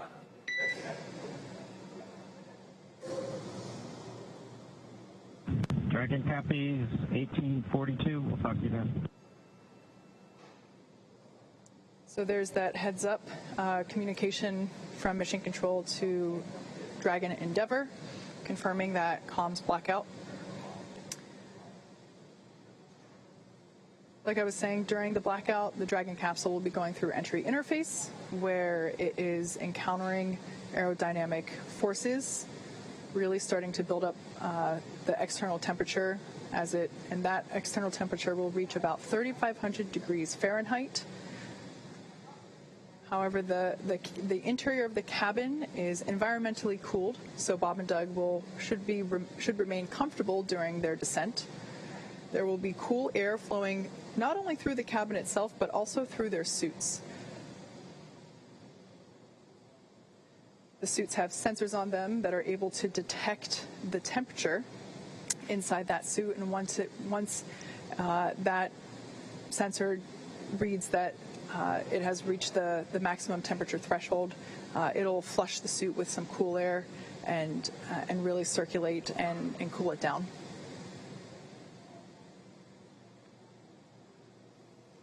All right, well, we are right around that estimated blackout time. As we heard the call, we'll see them on the other side, expected to regain that communication at about 42 minutes after the hour. So for these next 6 minutes, they're already less than 60 miles in altitude. And this is when the capsule is really heating up during that reentry, reaching temperatures of around 3,500 degrees Fahrenheit, as again, you're essentially hitting the atmosphere more than 17,000 miles an hour, and the friction building up that plasma around the spacecraft. And that's what's going to prevent us from talking to Bob and Doug or getting data back from the spacecraft for the next 6 minutes. Its flight computers are in control, though.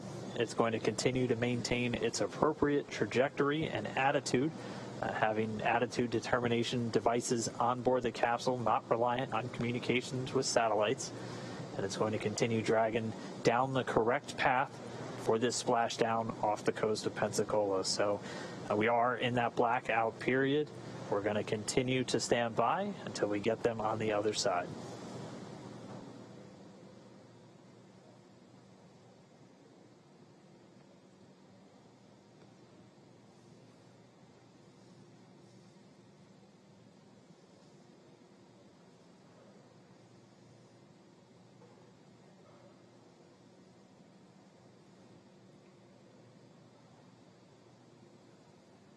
All right, and just about 2 minutes after we get acquisition of signal, AOS, back with Dragon, we're going to be looking for those parachutes, and we should hopefully be getting some views from a couple of our assets out at the landing zone, including our WB-57 high-altitude research plane, which is going to be relying on Dragon's telemetry to actually lock onto it in the sky and give us an infrared view of the capsule during the final stages of re-entry.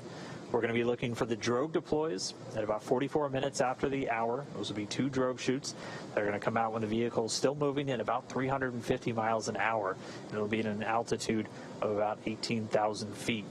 They'll come out and do some initial slowing and stabilization of the spacecraft, and then less than a minute later, they'll detach, and the 4 main parachutes will deploy. You'll see them come out and look kind of closed up initially, and then they'll do what's known as reefing, opening up in really 2 different stages just to minimize the immediate loads on the parachutes themselves.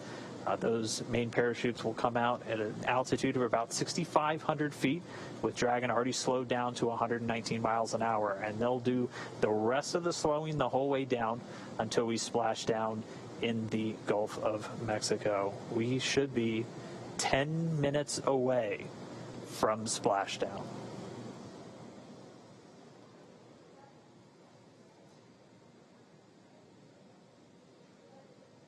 So right now we're getting our cameras on the WB-57 airplane, which is in the area, getting those cameras ready to give us our first glimpse.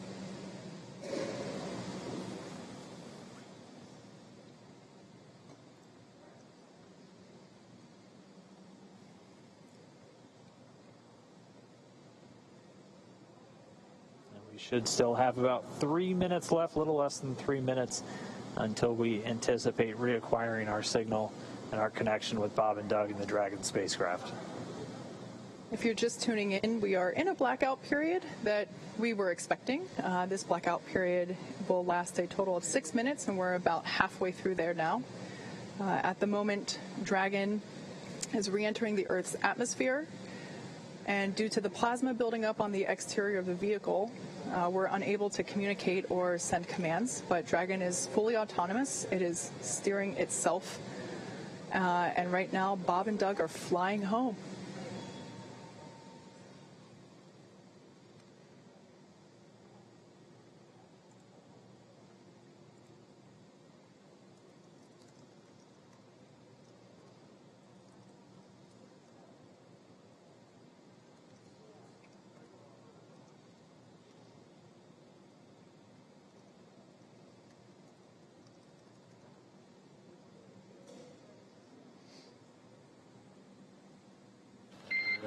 Dragon SpaceX com check.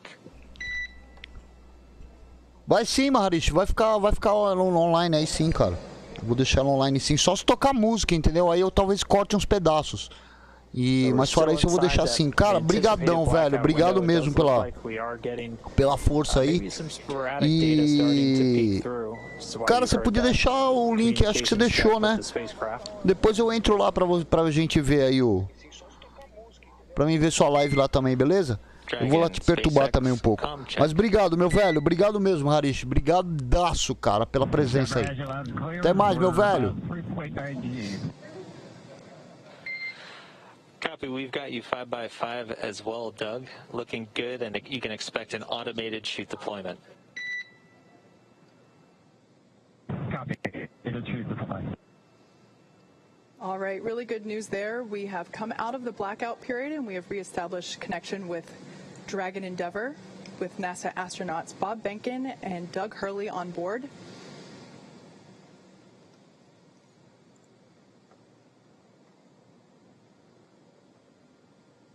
We were able to reacquire that communication a little bit earlier than expected, and now we are just waiting. We should just be about 2.5 minutes away from that initial drogue chute deploy. Yeah, 2 minutes and 26 seconds. AGPS has converged. Valeu, Maharishi! Copy that. You may have heard earlier that Bob and Doug are currently experiencing 3.5 Gs. Not too bad. That's about what they pulled during the ascent phase. Just like a mild roller coaster.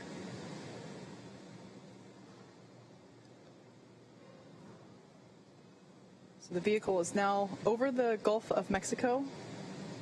It is approaching the landing zone off the coast of Florida near Pensacola. And there we have our first shot.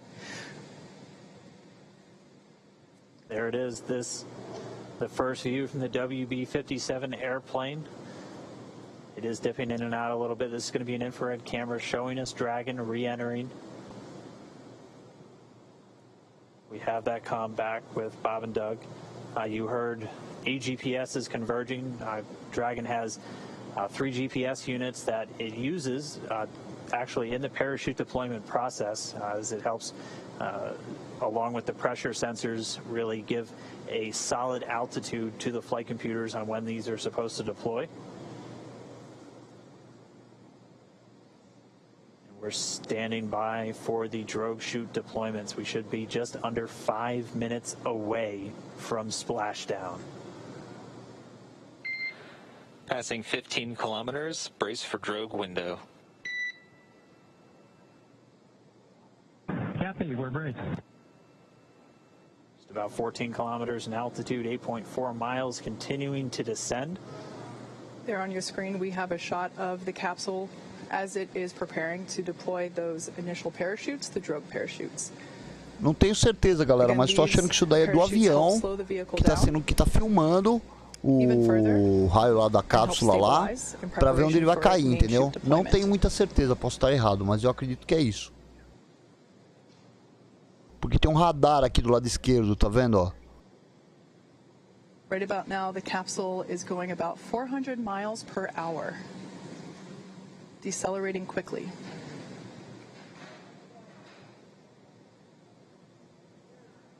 And standing by for drogue deploys.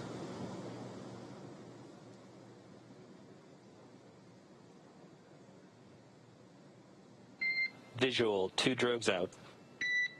There on your screen, we have visual confirmation of those 2 drogue deployments. Copy, 2 drogue.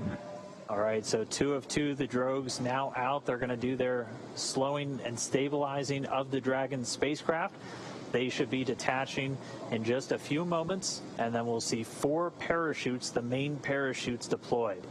Dragon Brabíssimo, velho, muito legal isso, cara. Drogue descent rate nominal.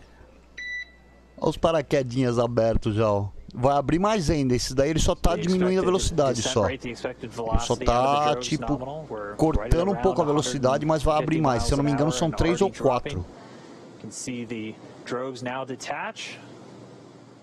And there we have confirmation of deployment of the 4 main parachutes. We are visual on 4 chutes out. We are visual. 4 main parachutes deployed. Olha lá, tá vendo? Abriu os 4 agora. E agora já vai cair no mar já. Bem provável que já tem navio lá esperando também, de resgate. So at this point, the main parachutes have deployed. They are inflating, as you can see there on your screen, continuing to slow Dragon down significantly. We are anticipating splashdown in just under 2 minutes and 30 seconds. We've already slowed the vehicle down to about 16 miles an hour. Se eu não me engano, a velocidade dele agora está na base de 70 km, parece. Ele vai chegar, parece que a 13 km por hora, 17 km, uma coisa assim. E ele vai cair super suave na água.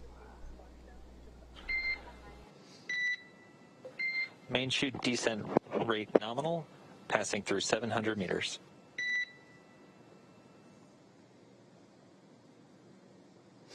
So at this point, Dragon has saved all propulsion systems on 600 board. meters. 600 meters. Show, né, Spock? Cara, isso é lindo demais, velho. Meu, eu ficava o dia todo vendo esse negócio, cara. Ele tá sobre o Golfo do México, ó. Mission Control Team here in Hawthorne has reported the precise landing coordinates to the recovery team. They are standing by, ready to go get our space dads. 100 meters.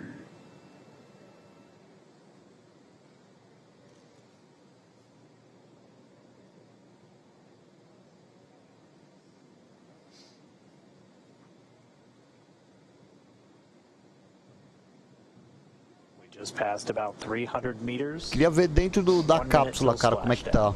Ó, faltam 300 metros pro splashdown. 200 meters. We are braced for splashdown. Copy, brace for splashdown.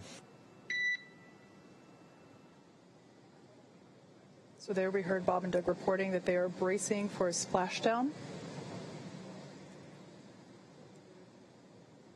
We should be able to see the Gulf of Mexico here in the shot just momentarily, as we're now just about 20 meters off the ocean.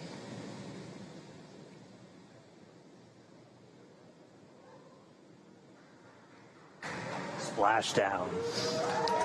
Cara, isso foi demais, velho. Foi demais, demais, cara. Ó, o naviozinho aqui de resgate. Um barquinho, né, de resgate. Cara, perfeito, cara, perfeito. Tem gente que não acredita nisso, cara, incrível. The SpaceX and NASA teams, welcome back to planet Earth, and thanks for flying SpaceX.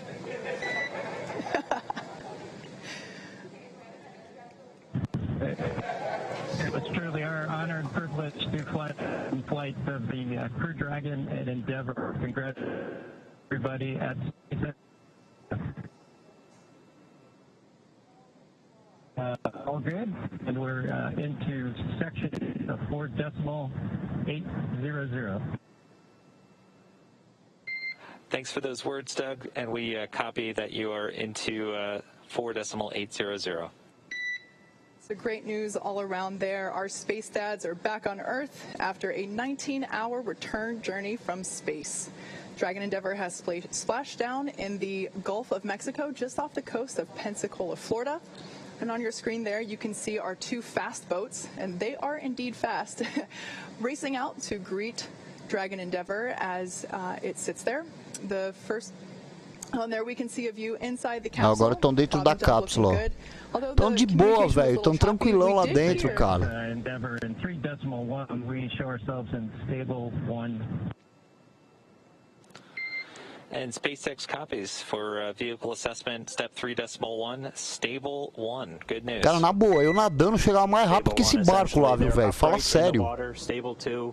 Also another potential where it could be on its side or even upside down, but Dragon does have a water ballast system to keep it upright, where it's able to essentially pump seawater into bladders in the service section of the capsule.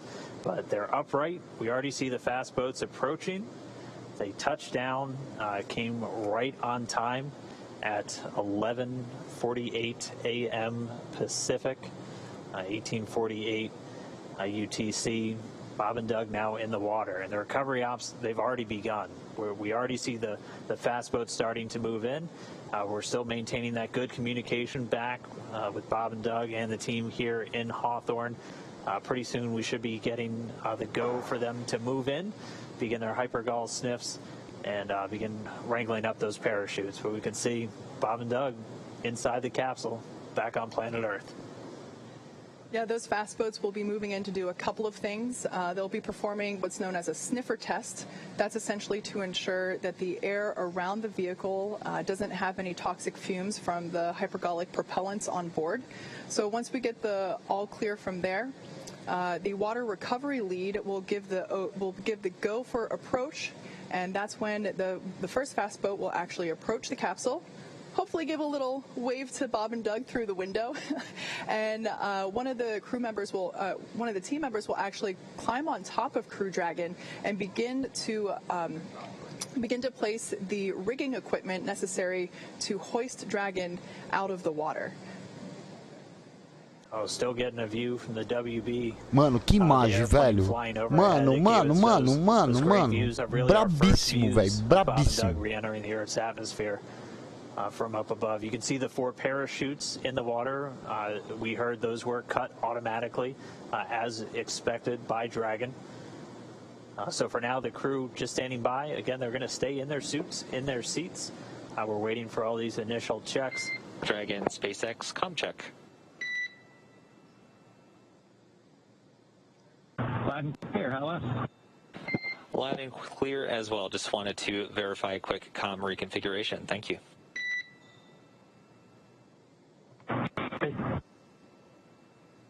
So essentially what just happened there is they And reconfigured. Solo, if you can just relay a status of the fast boats and the recovery as you get them, we would appreciate it. You bet. Absolutely, Doug. Wilco. So what just happened there, you heard comms reconfiguration. That's essentially looping Bob and Doug's communication into the into the recovery team. Pelo que eu entendi, eles não chegaram ainda por causa de alguma fumaça tóxica. Eu não sei se é dos barcos ou se é da própria cápsula, entendeu? Por isso que eles não chegaram perto ainda. Tem que diminuir essa fumaça para eles poderem, tipo, chegar lá e resgatar os caras. Enquanto isso, o negócio fica flutuando. Pelo menos foi isso que eu entendi, que eu li aqui, foi mais ou menos isso.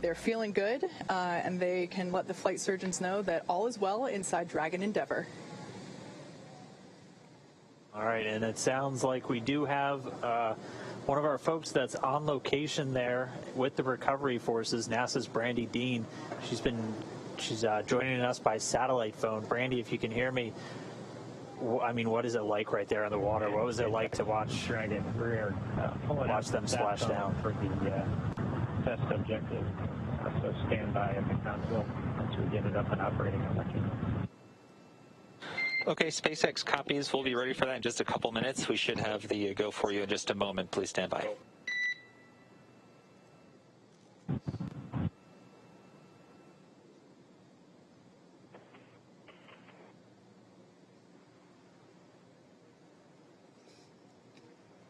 I can hear you, but they're good.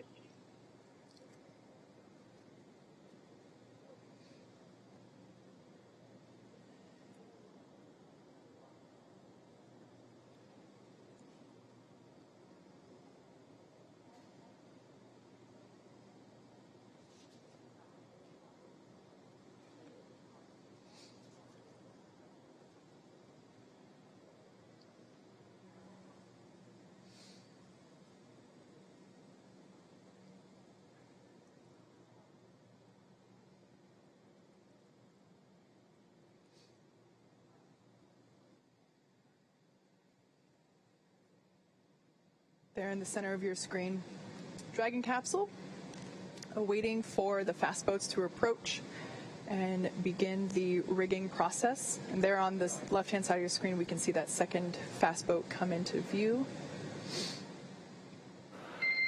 Dragon, SpaceX, we are go for recovery personnel to approach. Expect personnel alongside in just under a minute. Dragon copies, thank you. All right, so they're starting to move in. As Kate just said, that first boat's going to go in, sniff around the capsule for any traces of hypergalls. The second one's going to start rounding up the parachutes, which we're getting some really cool views from the WB-57 still flying overhead. Looking down, you can see the parachutes in the water, and the second boat start to gather them up. Cara, olha essa imagem, velho, mano. Putz, perfeito, cara. Eles estão ali na janela, acho que já esperando para embarcar no barquinho. was amazing. I wish everybody could have had my view. It was such a beautiful sight. It was a gorgeous day. The water is calm, really the best weather we could have asked for. And we heard the sonic booms as it made its way back there, and we were able to find it early on as the parachutes were deploying. So it was very exciting for everybody who was gathered here. That's incredible. We actually had some questions from people if you'd be able to hear the sonic boom, and we weren't sure. So I'm really glad you just answered that for us. I mean, we talked so much about the weather. You said it looks great. What was it like on the ride out there? Has it just been kind of clear skies and clear seas the whole way?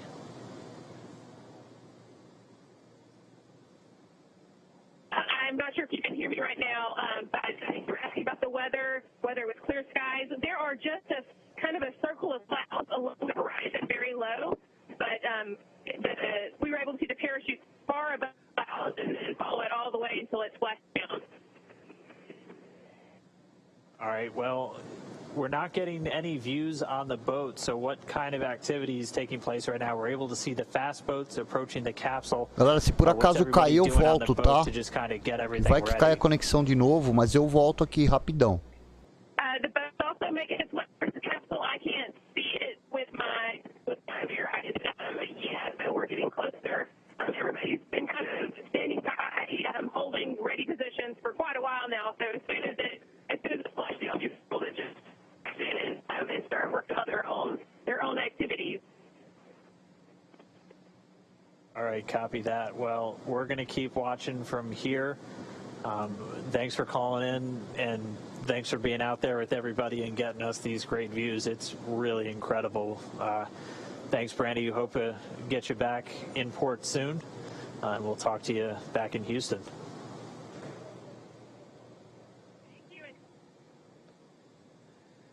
So there on your screen, camera view change. That is a view coming to us from Go Navigator, the recovery vessel.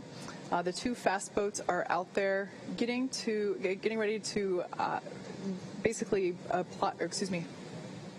install the rigging equipment required to hoist Dragon out of the water. The other fast boat is actually collecting the parachutes from the water. We definitely want to bring those back on board with us. But shortly here, we should actually see one of the team members crawl up onto the side of the capsule in order to install the rigging, like I mentioned. That particular team member is highly experienced and highly trained. As you can imagine, climbing on top of an oddly shaped thing in the ocean could be a little tricky, so this person has undergone hours and hours of training and certification in order to perform this very important task. There on the right-hand side of your screen, we see the second fast boat approaching. Of course, both of these boats needed to wait for their cue from the water recovery lead in order to approach Dragon after splashdown. Again, that was just to make sure that there weren't any toxic vapors in the air. And now that they got the all clear, we do see them beginning to work on and around the Dragon capsule. Tá vendo? Eles falam do vapor tóxico que tem, por isso que eles não pegaram ainda os astronautas ainda. Provavelmente a nave, quando desce, ela deve descer e ficar com vapor tóxico. Então tem que aguardar esse vapor sumir para eles poderem pegar os astronautas. Dragon SpaceX, we have hypercrawl sweeps and unfired ordnance checks nominal. Rigger is on board the vehicle. About 5 minutes until capsule lift. After that, we see them walking outside, and good news. All right, confirmation there that all of those hypergolic vapor tests came out positive, or rather negative, which is a positive thing. So the team was able to approach, and now the crew member that is installing the rigging is on top of the capsule. Eles estão fazendo teste de vapor para ver se está negativo ou positivo para fazer o resgate. Pelo menos é isso que eu estou entendendo, galera. Posso estar errado. 2.5 minutes until they will be hoisted out of the water. I'm sorry, 25 minutes, not 2.5. I misheard that. Yeah, they're fast, but they're not that fast. We also have been hearing that the secondary boat, which its primary mission in this case is securing those parachutes, they've already got buoys attached to both drogues and 2 of the 4 mains, and already had eyes on the other 2, so they're moving through that work pretty quickly. Again, their primary responsibility getting those parachutes together.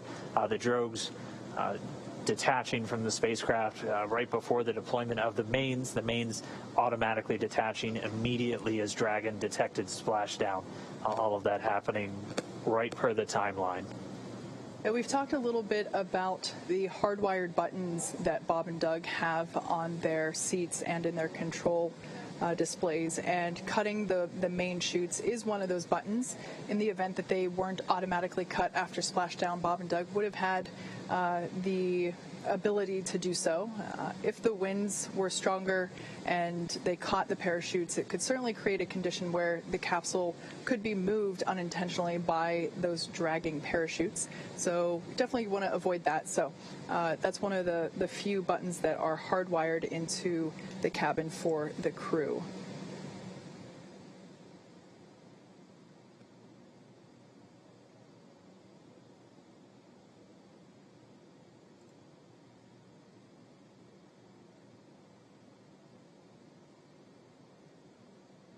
And again, right now we're expecting about 20 minutes for the main recovery vessel, the Go Navigator, to reach Dragon. By that point, all the rigging will be affixed, and then they'll be able to use the A-frame hydraulic lift on the back of the vessel to begin to pull Dragon up out of the water. Bob and Doug did report they're seeing the guys climbing around outside their window on the capsule, getting that rigging affixed. Still doing good from all of their reports. And we're just going to see the vessel continue to close in. It's a little over 1.3 nautical miles still away, but you can see things starting to sharpen up in our view as it does draw in closer.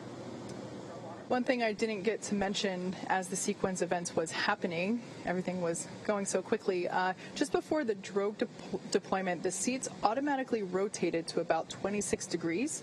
And so if you think back to when we saw Bob and Doug while they were still on orbit and during the deorbit burn and all their departure burns, they were actually laying closer to on their backs at the 40-degree position, where essentially they were looking up at the top of Dragon capsule, like their stomachs were facing the top nose cone there.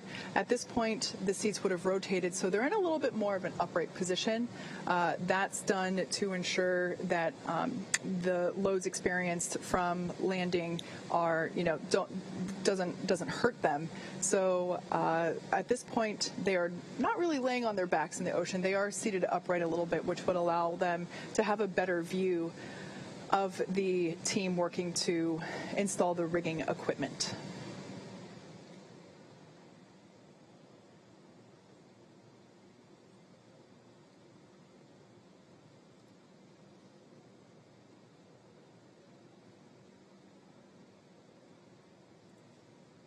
So at this point, we're at about 22 minutes until Dragon will be lifted onto the recovery vessel.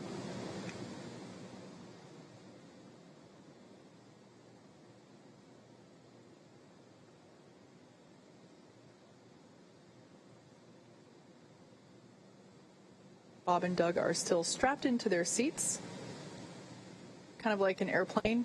They say, do not unbuckle your seatbelt until the captain determines that it's safe to do so. They will remain in their seats throughout the entire recovery process, essentially until it's time to get them out.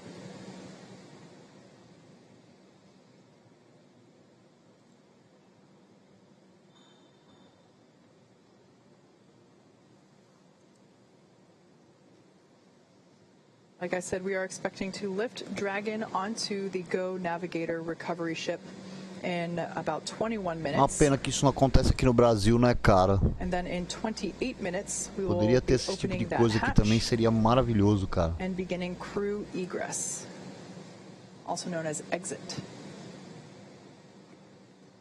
And we did hear the rigging is pretty much complete, so right as they arrive there at the capsule, the main recovery vessel will be able to begin getting it up out of the water.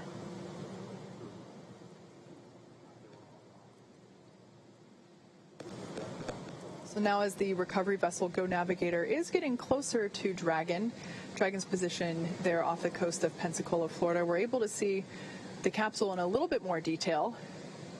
It is certainly no longer a bright shade of white. Like we said, those external temperatures were reaching up to 3,500 degrees Fahrenheit. So the thermal protection systems enable Dragon to return while keeping the internal temperature rather temperate. And you are seeing a few more boats than expected. The team's currently working with a few private vessels in the area, making sure that they get out of there.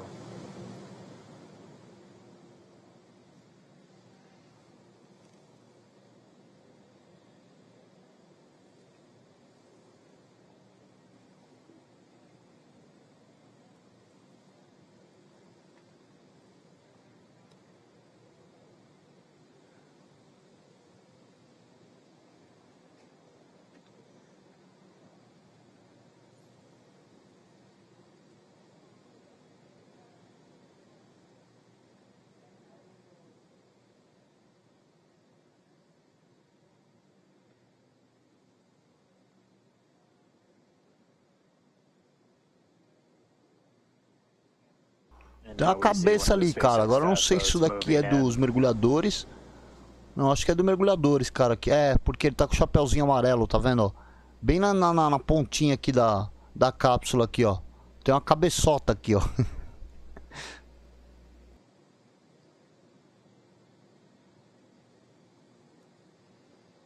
So we are being advised that the recovery team is radioing out to the vessels in the water near Crew Dragon to vacate the area so that we're able to extract Bob and Doug safely.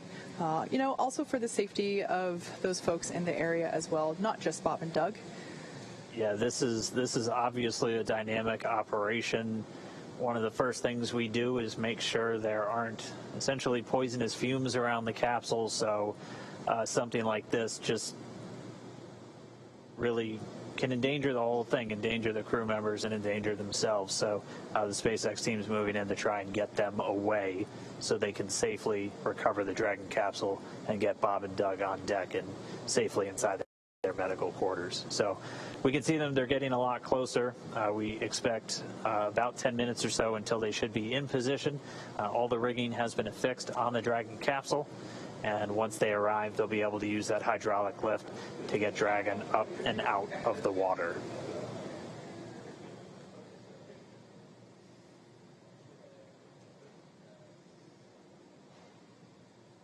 So the recovery vessel Go Navigator is getting closer and closer to Dragon Endeavour as it awaits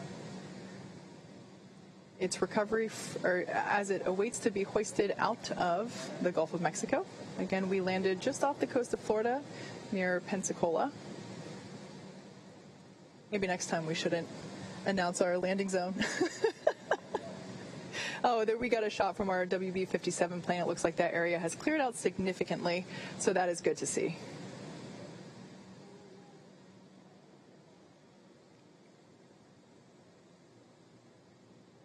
And we're also hearing that all of the parachutes have buoys on them, so also good news as the recovery process continues for SpaceX Demo 2.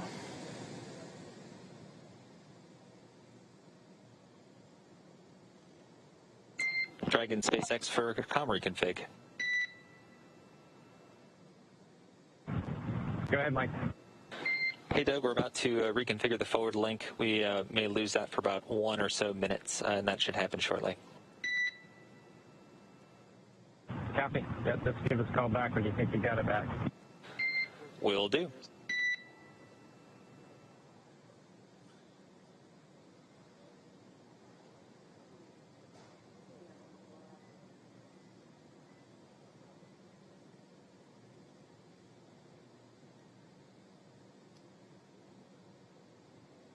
So as the main vessel gets closer, it's going to back up and get its hydraulic lift set up right next to the Dragon capsule, still in the water. Bob and Doug still inside, just waiting for that recovery. We should start the hoisting operations in the next 10 to 15 minutes. And then it'll be a pretty quick lift up out of the water using that hydraulic lift into the Dragon nest on the deck of the boat, or the ship rather. And then they'll move it underneath the helipad into essentially the crew recovery area, where they'll have a platform right up to the hatch. They'll be able to open up the hatch. SpaceX medical doctor will be the first one through the door, able to do a quick check-in with Bob and Doug on their status, and then he and the other medical doctors, flight surgeons, and trained technicians will begin to help them out of the capsule. Yeah, earlier, just after splashdown, we did hear Bob and Doug report that they were feeling good after reentry, so that was relayed to the flight surgeon, and good news to hear. Again, this is a view coming from the WB-57 plane as it is circling the area, and we can see Dragon awaiting to be pulled out of the water. Again, we are anticipating that lift to begin in just under 15 minutes. We're approaching 14 minutes here. And then in 21 minutes, we will have an open hatch. You can see the main recovery. Eu acho que isso demora mesmo, viu, galera? Porque eles não podem ir tirando a pessoa lá de dentro. Os caras ficaram não sei quantos dias lá em gravidade zero, e de repente vem pra Terra com uma gravidade tipo bem mais forte, mas e aí agora os caras têm que se acostumar com a gravidade daqui para poder sair de boa, porque senão o cara vai se sentir um chumbo. There's a live view of Dragon floating in the water there in the background, along with many onlookers, certainly from a safer distance at this point. This is a live shot coming from Go Navigator, our primary recovery vessel here. So its Crew Dragon is also accompanied by the fast boats that are helping to bring it in closer. And there you can see a couple of the recovery team members on the deck, and also just behind them we get our first good view of the nest. Yes, so this is essentially the nest in the background there. Dragon will be hoisted using the hydraulic lift out of the water and into that nest.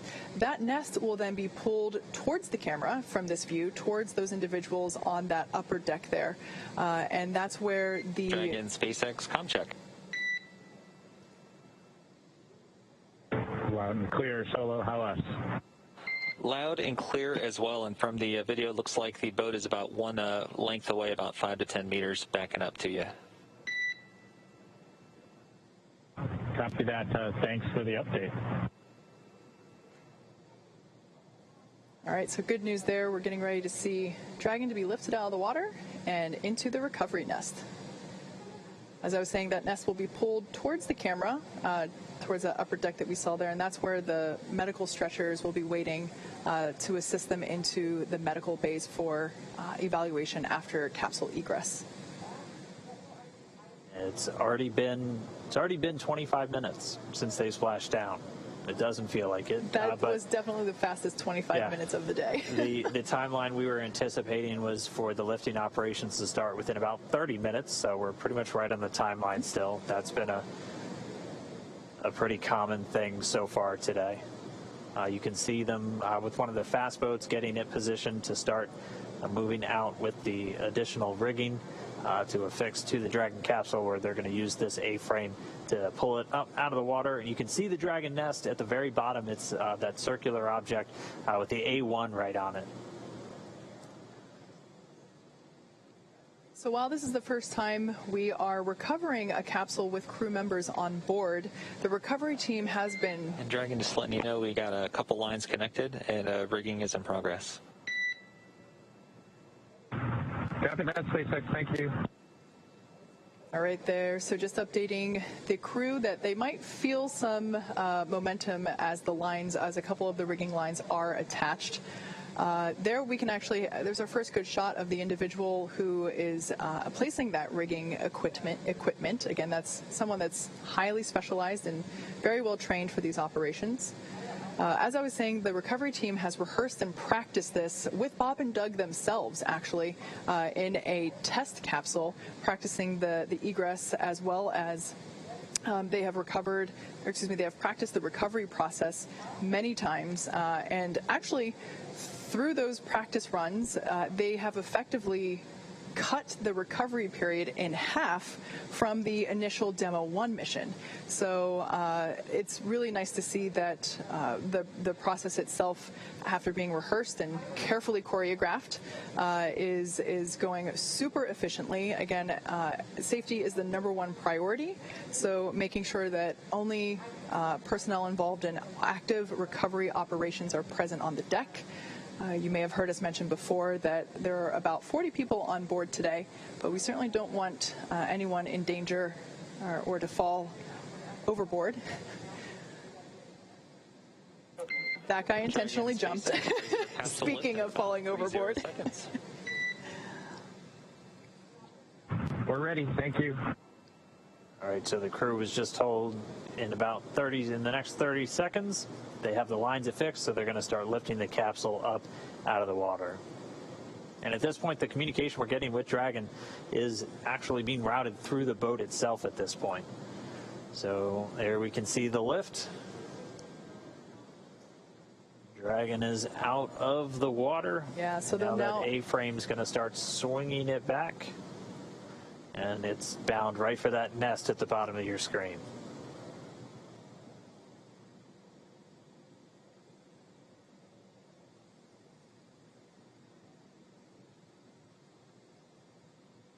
So there we're getting a better shot of all the points in which Dragon is tethered to the hydraulic lift, ensuring that it isn't swinging freely.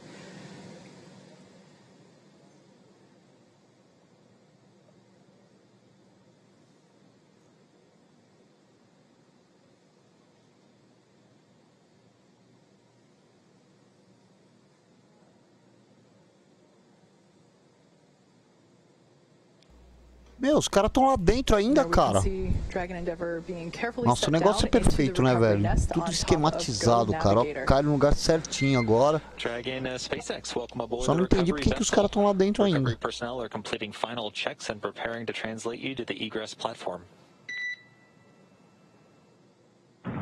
We happy. Thank you. So for the first time in 2 months, NASA astronauts Bob Behnken and Doug Hurley are on some sort of ground. I guess we can't call it solid ground because it is a ship. However, it is the first time that they are not in space, on a rocket, or bobbing in the ocean. So now that they're in the nest, they're going to start translating it forward. And Dragon's going to move into essentially the hangar section underneath that helipad and then up to that recovery platform that we saw a little bit earlier. At that point, the spacecraft technicians will work to open up the hatch. As we said previously, it's a manual process with a couple of different attachments you have to engage before the hatch itself can be opened. They'll get it opened, and then SpaceX's Neil Menon will be the first one through the hatchway to check in on Bob and Doug, get their initial health assessment, see if they're ready to move, and then we'll start assisting them out of the capsule and into that medical facility on the boat.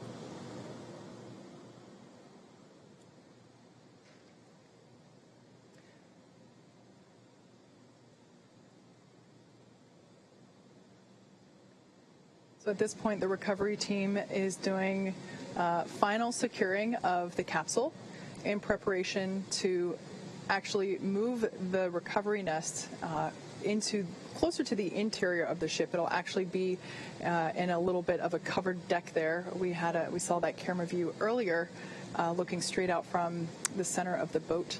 So once Dragon is secured in the nest will be translated then forward and closer to the recovery. Closer to the position in which we're able to actually open the hatch.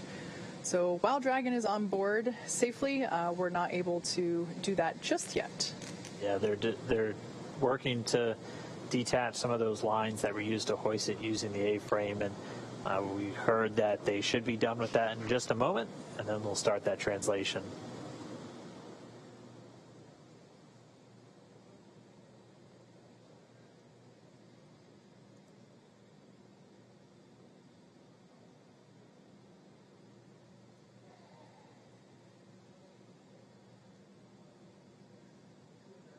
So right now we can see the recovery team releasing those securing lines that were used during the lift of the capsule from the water into the nest. So they are releasing those securing lines from the sides, making sure it is secure from the bottom.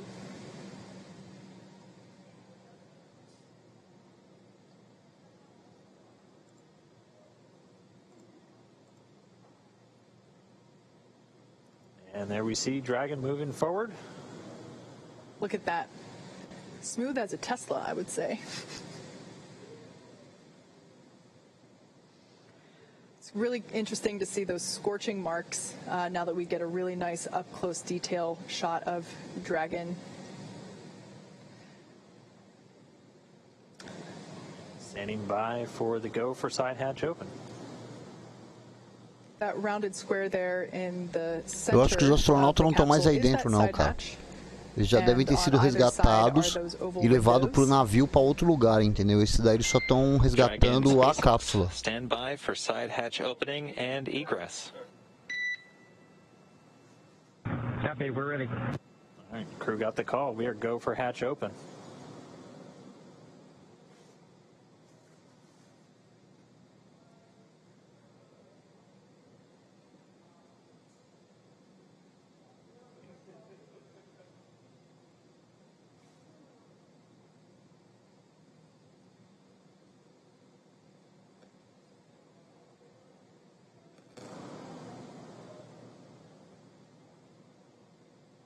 And if you look closely, immediately above the hatch, you can see the area where you can see them working in now. That's where those drogue chutes deployed from. The two circles on either side were where the mortars were.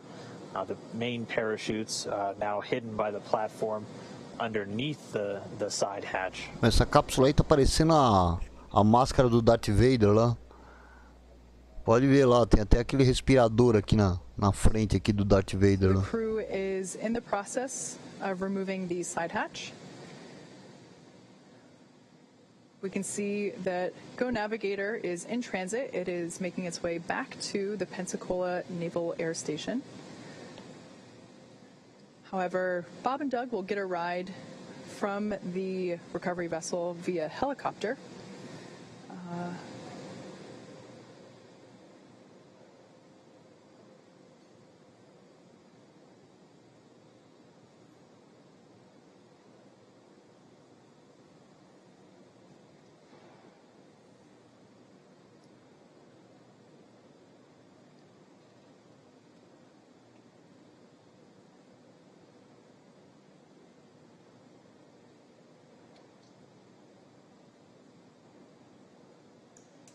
So again, we're preparing to open the side hatch, and once that is done, the flight surgeon will pop his head in, do an initial check, see how Bob and Doug are doing.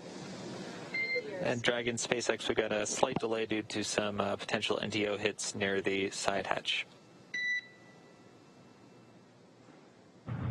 Copy, Mike. We're standing by.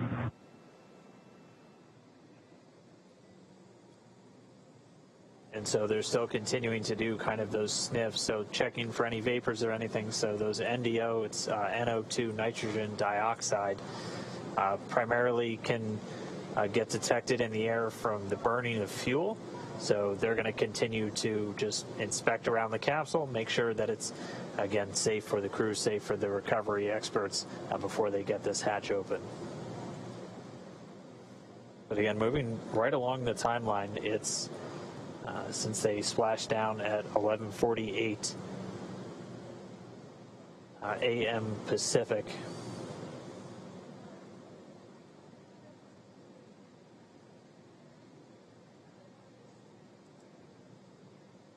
And so again, they're just pausing the operations for a moment, doing some additional air sampling around the prop system. We still have telemetry being fed from the vehicle, so flight controllers here in Hawthorne able to monitor prop tanks, propulsion tank pressures, and not seeing any issues with those at the moment.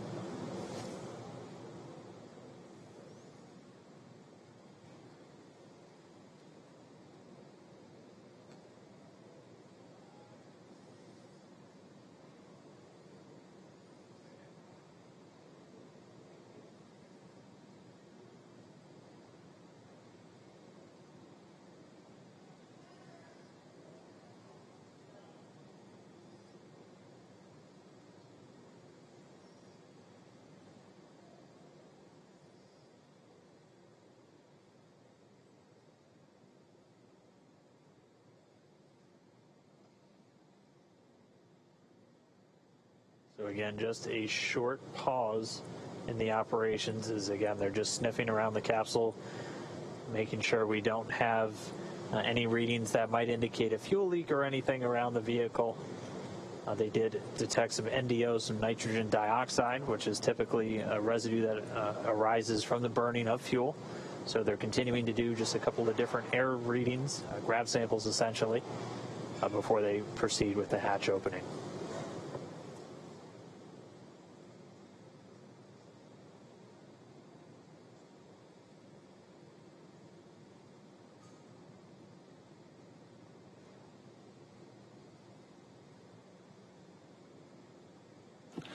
And Dragon SpaceX update, we're still investigating. Looks like we'll be setting up a service section purge. We're working on a ETA for you. Copy.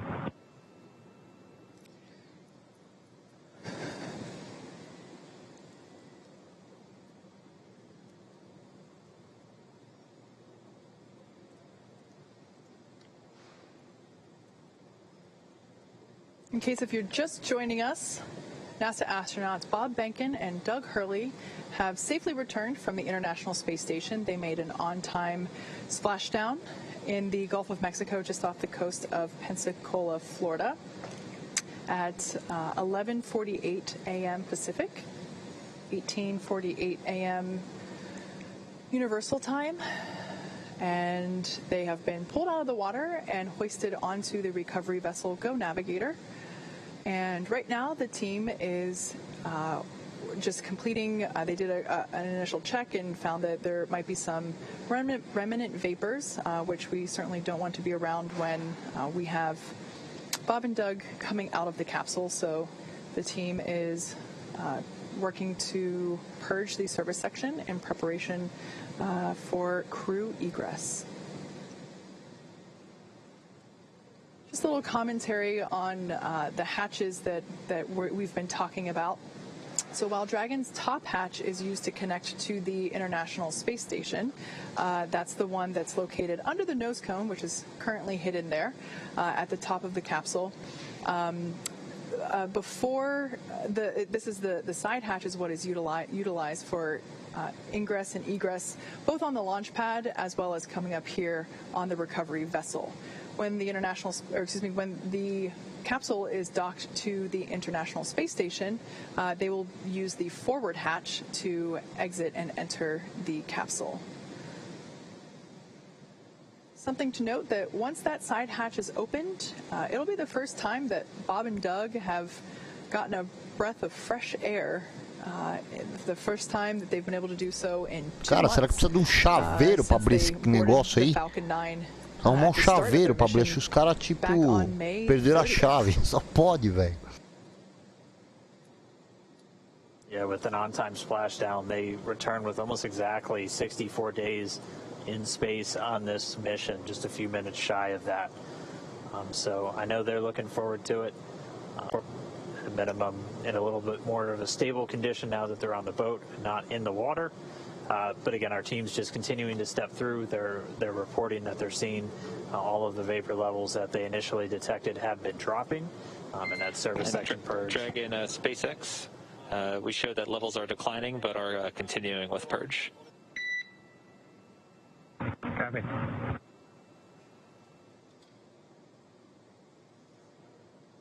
And in addition, just so you know, we are not seeing any, leak indications or anything like that. These are pretty small levels, but we still need to do the purge at this time. Okay, copy. Yeah, you're reading our mind, Mike. We were just wondering if you saw any indications of a leak or some depressurization somewhere, but it sounds like it's just part of the deal. Yeah, that's a good read back, Doug.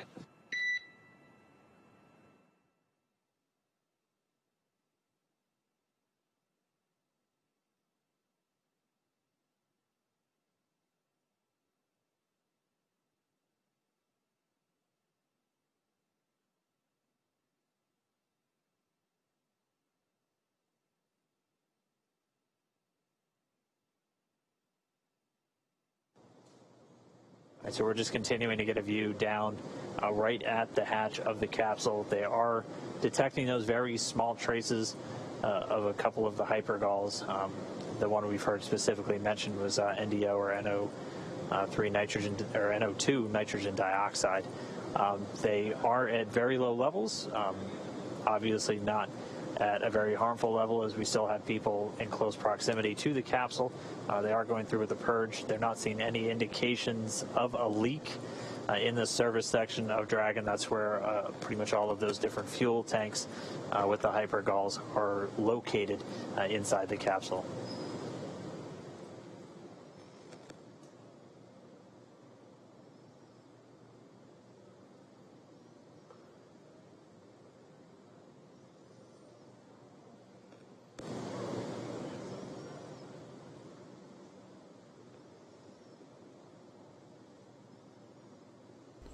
Pois é, cara, eu tô esperando aqui também porque eu quero ver os caras. Não é possível os caras tá lá dentro ainda, velho. E eles não estão conseguindo abrir a porta, parece, meu. Ó, o cara aqui tá com uma chave aqui. Sei lá, cara, eu não tô entendendo. Não tô entendendo mesmo. Tô na expectativa aqui.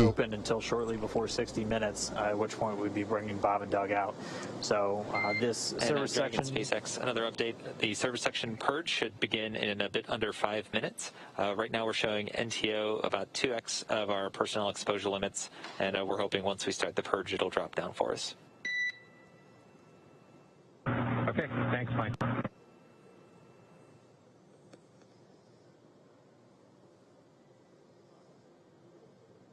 And I'm going to have to correct myself. So it's NTO, that's the dinitrogen tetraoxide, and that's one of the hypergallic fuels used inside Dragon for powering those Draco thrusters.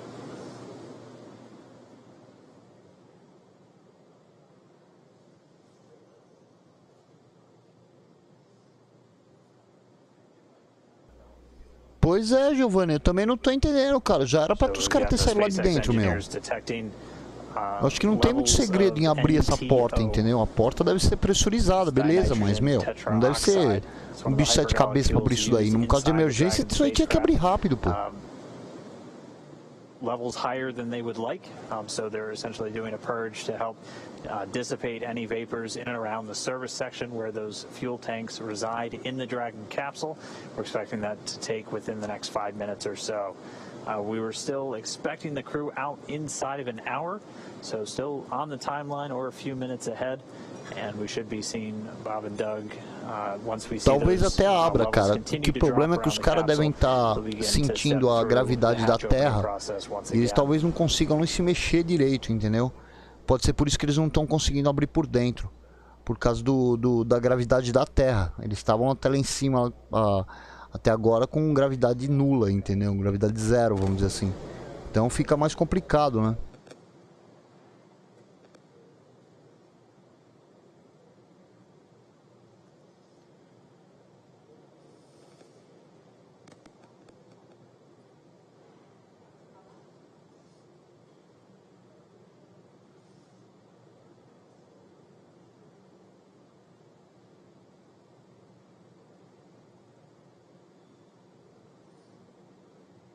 Tá muito estranho, cara. Tipo, meu, já era pra ter aberto isso daí já. Não tô entendendo por que essa demora toda pra abrir o negócio.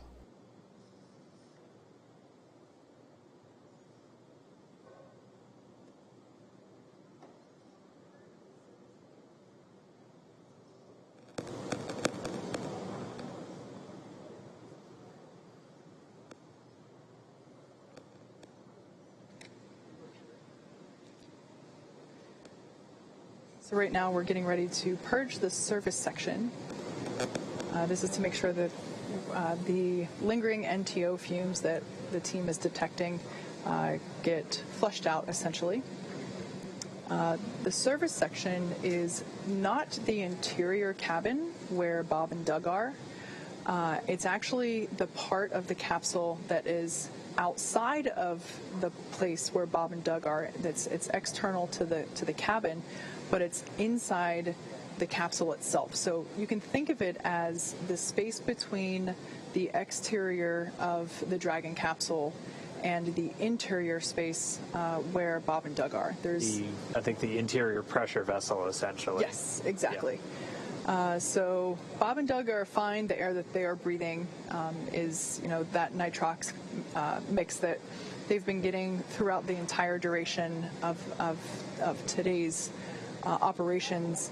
But it'll be essentially the area below their cabin, completely sealed off from the service section. Yeah, that service section is where there's a lot of telemetry. It's where there are the prop tanks, and we're just making sure that those get aerated so that lingering fumes are swept away. Yeah, again, they had detected higher levels than they want to see of nitrogen tetroxide. That's one of the two hypergolic fuels used in Dragon, the other one being monomethyl hydrazine. Those two fuels, essentially when thrown together, even without an ignition source, will react. That's what makes them hypergolic fuels. Much simpler, more elegant solution used in a lot of on-orbit maneuvering systems in spacecraft.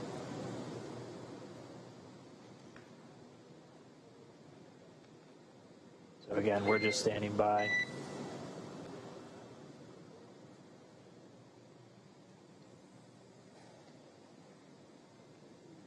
So as you can see on your screen, there is one crew member that has kind of what looks like a... Dragon SpaceX, don't have a huge update for you. Just letting you know the service section purge is still in work.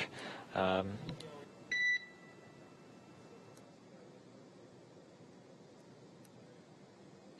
we'll try to get you out of there shortly.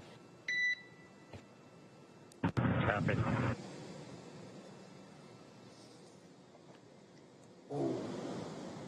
So as I was saying, two individuals on your screen there, one with a face mask and what looks like a scuba tank there, with some Caramba, meu, que agonia, cara, cruel. Cadê os caras, velho? With the same personal protective equipment or PPE that will come on deck here. That type of equipment, there we go. That's the kind of equipment that is required in order to perform this purge. Tudo com equipamento de proteção, the NTO cara. is the fumes from that are toxic.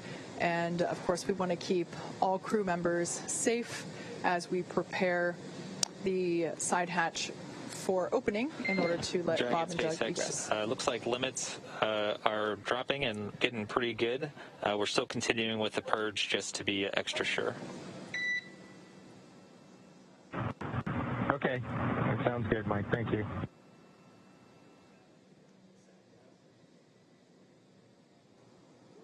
All right, so we just heard the call. The limit's continuing to drop on that NTO, that nitrogen tetroxide. So they're just going to continue to monitor those. They're doing a purge, essentially flushing the air around the service section where the tanks for those hypergolic fuels are in Dragon. As Kate was talking about, they're not inside the pressure vessel, the section of the Dragon interior where Bob and Doug and their atmosphere exists. They're essentially outside the pressure vessel, but still inside the outer shell of the Dragon spacecraft.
We are just about 52 minutes post splashdown. Again, we're just waiting for them to get good readings on the levels of any hypergol vapors still in existence around the capsule, and then they'll be able to step back in to this hatch opening. We did hear confirmation that they haven't seen any indication of leaks through the telemetry they're still receiving from the Dragon capsule. And so, Dragon SpaceX, we're going to purge for 1 more minute. Copy. There we go, should be 1 more minute. And then if levels have dropped sufficiently, we'll be able to step back in to the hatch opening process.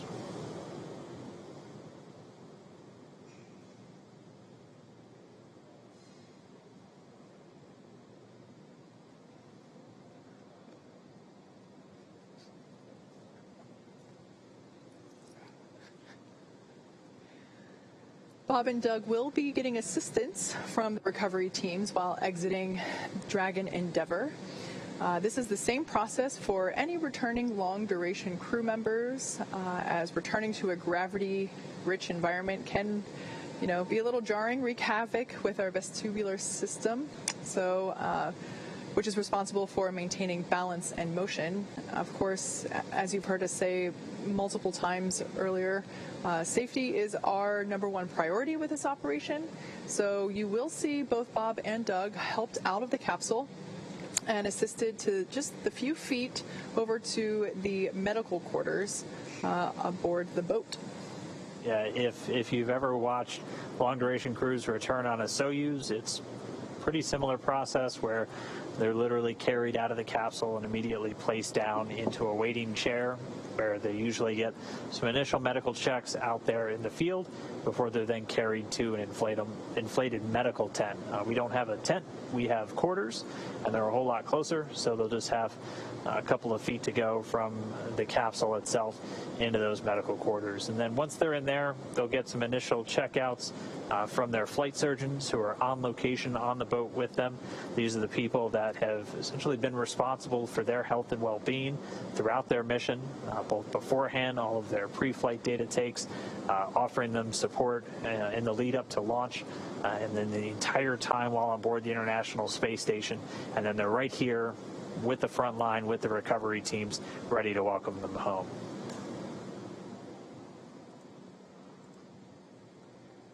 So it's been just about a minute since we heard that last call to the crew. We should be just about done with the purge. We're going to stand by, and hopefully we'll resume these hatch opening operations in just a moment.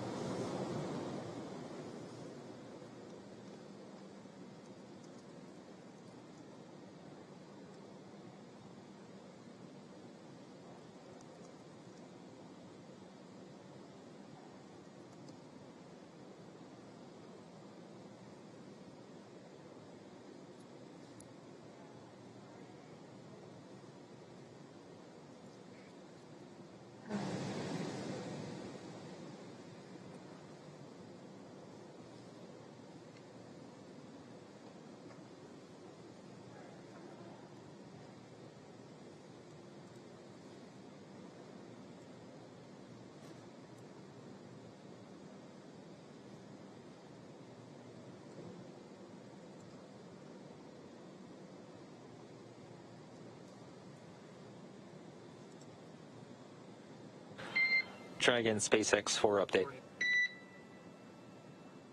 Go ahead. Okay, exterior, we're seeing 3 parts per million NTO and 6 parts per billion of MMH. Nil, however, is asking that you destow your driggers and take a sample inside the cabin. Até agora nada, né, galera? Nada dos caras abrir ainda, né? Yeah, which detector? What number, Mike? Yeah, it'll be detectors 2 and 3 in location 14. Copy. Okay, thanks, Doug. All right, so we just got the call out of the current readings of both the NTO, the nitrogen tetroxide, and the monomethyl hydrazine, either in the parts per million or the parts per billion. But just as an extra safety precaution, we heard Anil, so Anil Menon, the medical authority from SpaceX on the boat, asking the crew to take out some air detectors that they have inside with them, just to do some quick sampling inside the cabin itself. So again, we've said it before, we'll continue to say it throughout, safety the top priority with this operation. So the teams are going to be very methodical and make sure that everything is in a good setup, a safe environment, not only for the crew themselves, but also for our recovery forces. But for now, Bob and Doug still inside of a Crew Dragon. We are just 58 minutes post-landing.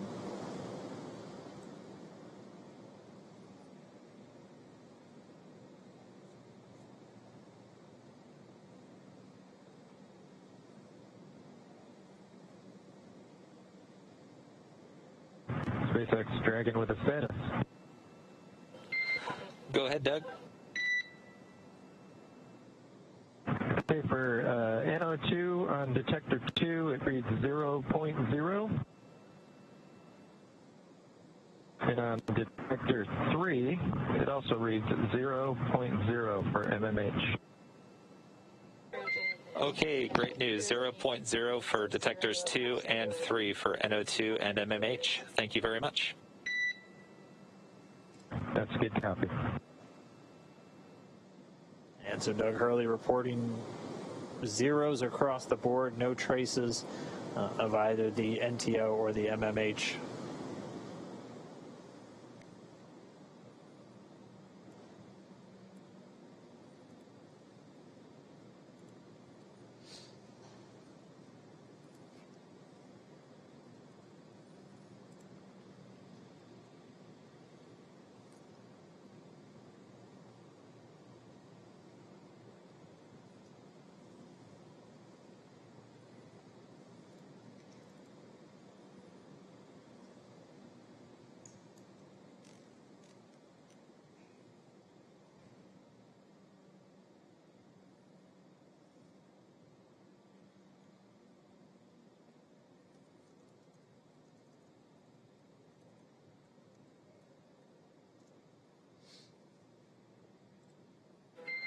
Dragon SpaceX for a status update.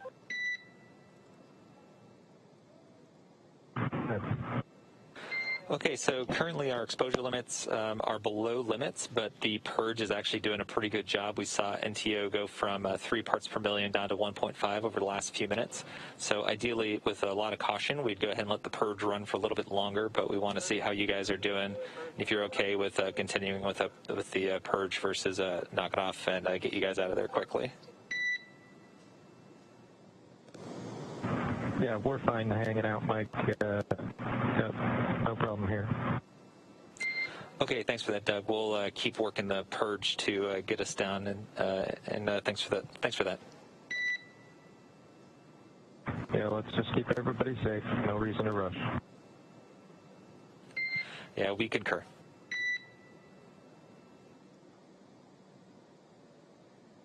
Spacecraft Commander Doug Hurley reporting the crew still doing well in Dragon, so they are good to continue to hang out. Medical authority there on the boat recommending as long as the crew is okay and still doing well inside Dragon, they'll just continue with the purge, trying to get those trace readings of any hypergol vapors all the way down to 0. Because again, we're really focused on not only keeping the astronauts safe, but all of the recovery engineers and medical professionals there on the scene as well. So they're going to continue this purge, just dispelling the immediate area around the service section of the Dragon spacecraft. So this is really a series of fuel tanks outside of the pressure vessel, so where Bob and Doug are inside the Dragon spacecraft, which they did some quick readings inside the cabin and had zeros across the board. But they're just continuing to let these levels dissipate, bring it down to 0, and then we'll resume hatch operations. We're just a little over an hour now, an hour and 2 minutes post splashdown. Yeah, good to hear Bob and Doug report that they're good hanging out, meaning they're feeling all right, and they're pretty comfortable staying inside for just a couple more minutes. Yeah, they were doing their best prior to leaving of playing up their expected seasickness. So good. It is good to hear that they're doing well still inside the Dragon capsule.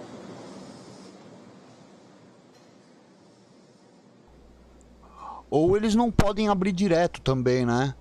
Porque lá dentro tá pressurizado, é como se fosse os mergulhadores, no caso, quando descem muito fundo, eles têm que ir subindo devagarzinho para poder, tipo, não dar aquele problema que eu esqueci o nome agora, de negócio de gás carbônico, alguma coisa assim no sangue, não lembro exatamente, mas pode ser isso.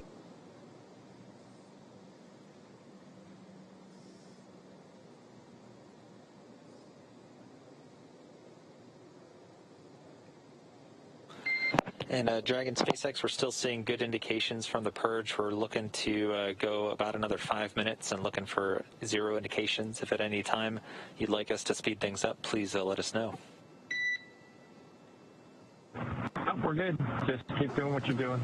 We can wait the 5. Easy. All right. Thanks, Doug. All right, so we'll settle in at least another 5 minutes while they just continue to disperse any trace remnants of those hypergol fuels around the service section of Dragon before we once again step into the hatch opening. We're gonna stay with this until Bob and Doug are out of the capsule and into their medical quarters. At this point, Bob and Doug are still strapped into their seats. The seats have actuated away from the position where, I guess, in the orientation in which you see the capsule now. During their during the departure phasing earlier this morning and yesterday, the orientation of the seats were such that essentially Bob and Doug would have been laying on their backs in the orientation where we see Dragon now. Currently, the seats have actuated. Eu acho que se fosse alguma coisa mais grave, o pessoal tava mais apavorado. Aí então tudo tranquilo, ó, tudo de boa. Eu acho que é isso mesmo, é por causa da pressão que tá dentro ser diferente da pressão externa, entendeu? And then once they're able to finish the egress process, getting Bob and Doug out of the capsule. Once they're in the medical area, they'll look to start bringing in the helicopter as both Bob and Doug are going to be flown back to Pensacola via helicopter, getting them to the shore in just a matter of minutes, where a NASA plane is going to be standing by to then load them up and bring them home to Ellington Airfield at the Johnson Space Center in Houston.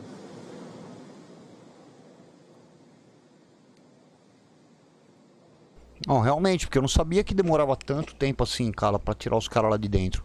Oh, foi 3h40 que os caras fez o splashdown, são 5 horas agora, meu.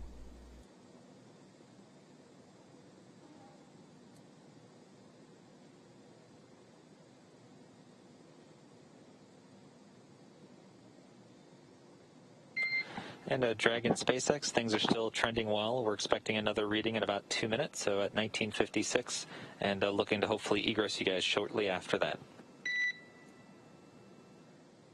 Okay, sounds good, bud. Thank you.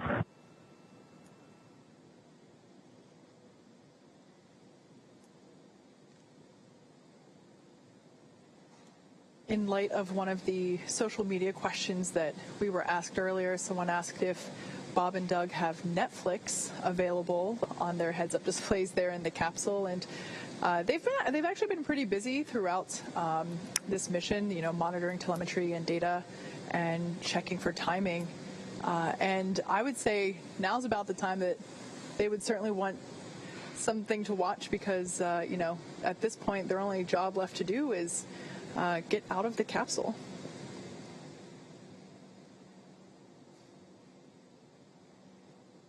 Has to be a feeling of just success, though, for those two.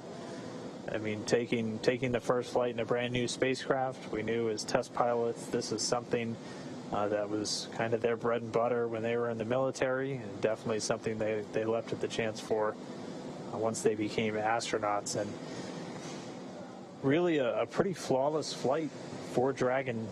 Obviously, we'll have all of the post-flight review coming up in the next several weeks as we continue to assess all the data that we received throughout the mission and any data still recorded locally on Dragon itself. And we'll be spending the next several weeks going through and assessing the mission and working through the certification process. And we're already targeting the first operational flight, currently pegged for no earlier than late September.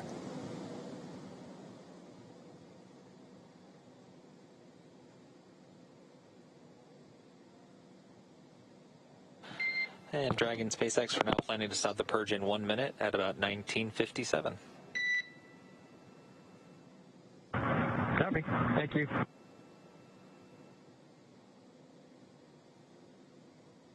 All right, well, with them stopping the purge in about a minute, that means that the levels have gone down to what they were looking for, and then we'll begin to step back into the hatch opening process and then be able to get Bob and Doug egressing or moving out of the Dragon capsule. They've been in there for a little more than 19 hours at this point since they departed the space station on Saturday.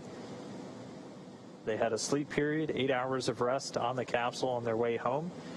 They've been up since a little bit earlier this morning, that wake coming about 4:40 a.m. Pacific, so a little more than 8 hours ago.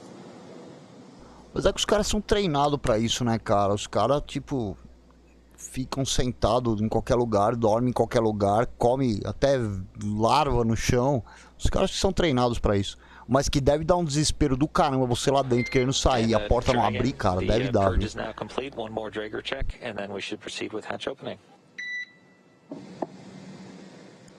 Okay, good news. Thanks. That is good news indeed. So confirmation that the purge is complete and that they're just going to do one more test to make sure that all of the fumes of concern are Cara, away, tenho muita vontade, cara, de conhecer o espaço hoje. Mas, cara, dá uma olhada nessa nave, cara. Dá uma olhada o que sobrou dela, bicho. Sobrou nada, cara. Tipo, meu, tá só um caquinho aqui, cara. Sei lá, meu. Deve dar um medo do caramba, principalmente na reentrada. Você vê o negócio não para. Sei lá, cara, sei lá. Não sei. Giving us along the way, it sounds like they're doing great, they're feeling good, and they're pretty comfortable there inside a Crew Dragon.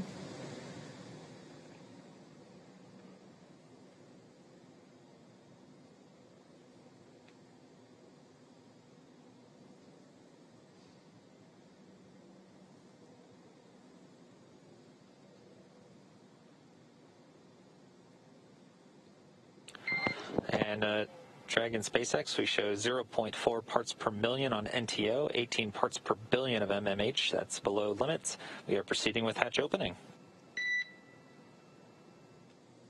Okay, great news. Thanks, Mike. All right, so there's the green light we've been waiting for.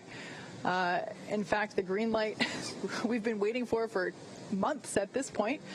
This is our first opportunity to say hello to Bob and Doug, our favorite space dads, as they are now about to egress or exit from Dragon Crew Endeavor. Again, this is the culmination of Estranho que ficou mais gente aí agora, né? Tinham só dois, agora tem mais uma galera aí. Sei lá, viu, cara, isso tá estranho demais, viu?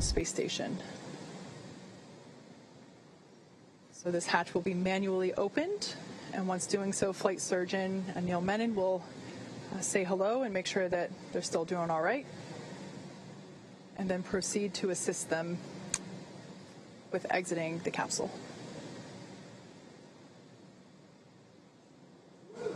And we see the oh, aleluia, cara, abriram o negócio, velho. Fala sério. Pacific. Hatch is open. Vamos ver como os caras vão sair lá de dentro.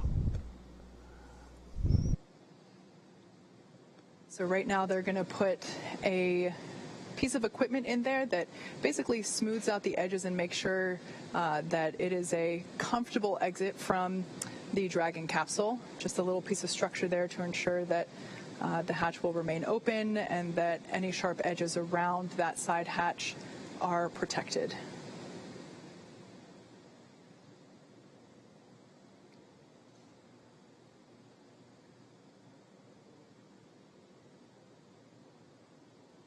The blue suit there, that's one of NASA's flight surgeons. Cara, esse negócio de ir pra Marte, eu não sei se vai rolar tão cedo não, viu, cara? Acho que isso ainda vai demorar anos, anos e anos, viu? Acho que não estão preparados para isso ainda. 1959 Universal Time, or GMT.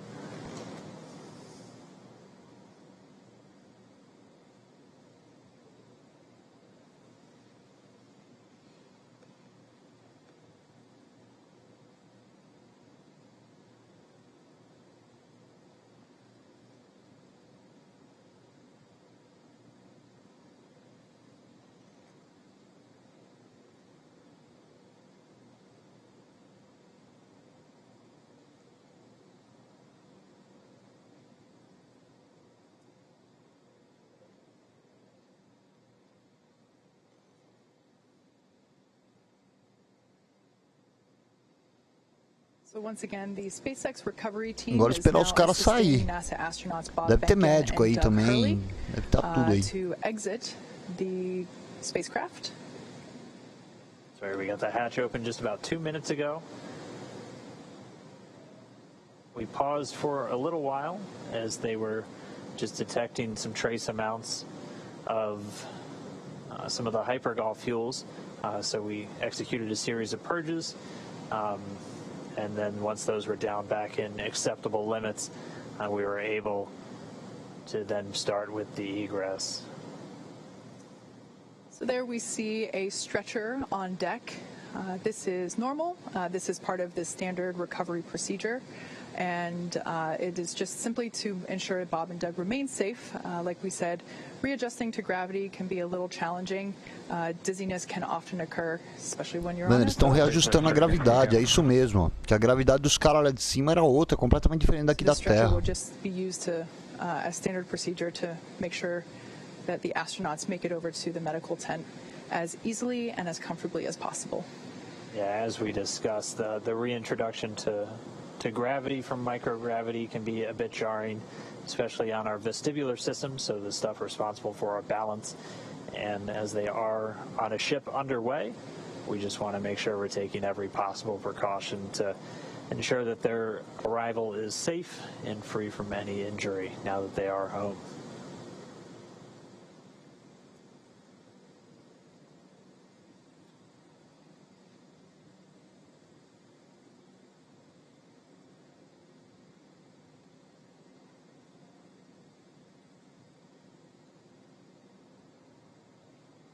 They're working to get a few of the items from the seats out of the way first before they begin extracting our crew members. They'll be coming out one at a time.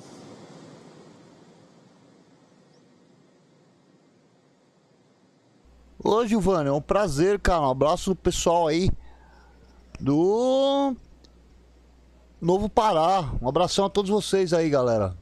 E obrigado pela presença aí, obrigado mesmo, cara. Nossa, foi muito bom aí. Apareceu uma galera legal aqui hoje. Obrigado a todos vocês aí.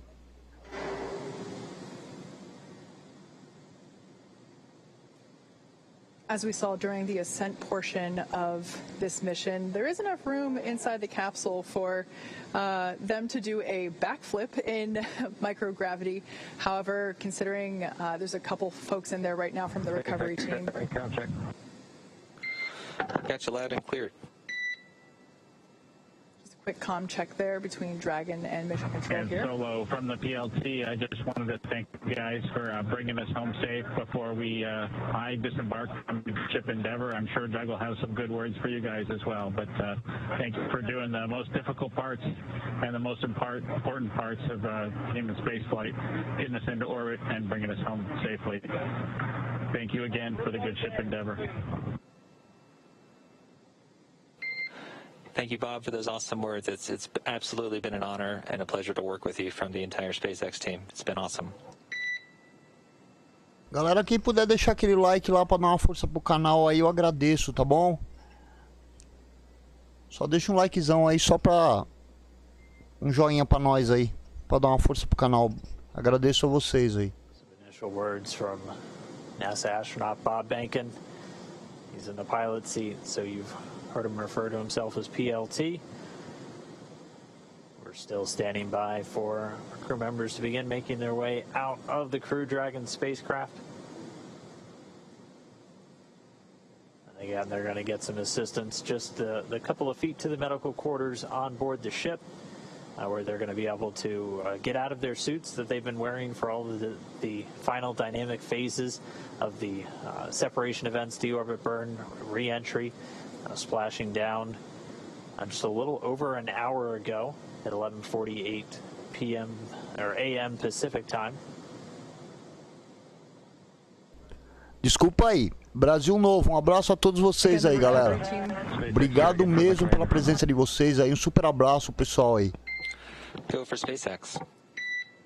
Here we have our first view of Doug Mike, Hurley. I just would like to sort of reiterate what Bob said and add my thanks to everybody over the last several years that's either worked in Hawthorne, McGregor, or down at Kennedy Space Center. Anybody who's touched Endeavour, you should take a moment. Essa imagem tá ruim, mas é deles lá, tá, galera? Porque a imagem aqui tá 720, tá? Tá em HD, é que a imagem dele que tá deles lá que são ruins mesmo.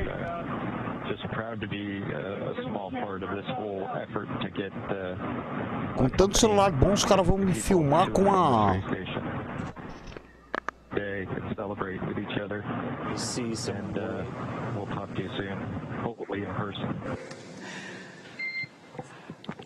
Com tanto celular bom, aí os caras vão me filmar com uma VGA zona de 1803.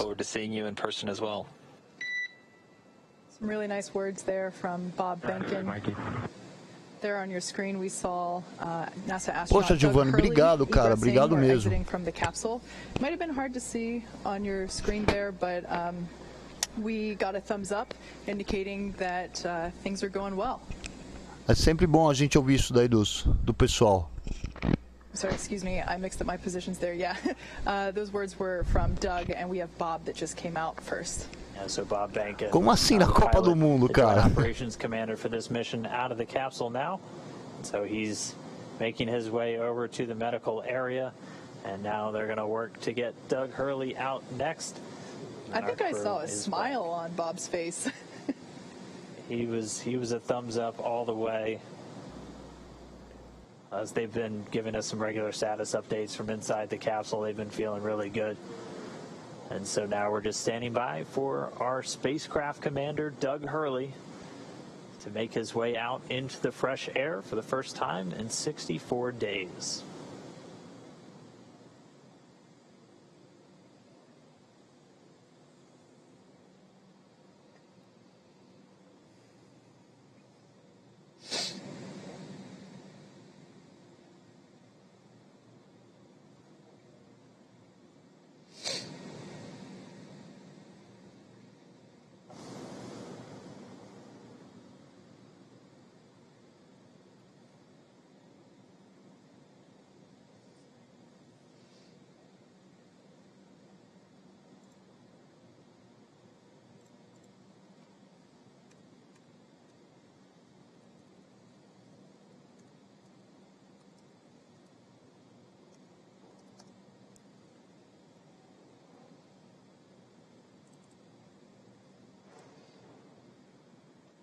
Poxa, é uma pena não ter uma coisa assim aqui no Brasil, né? O Brasil tá muito atrasado, gente. Muito, muito, muito.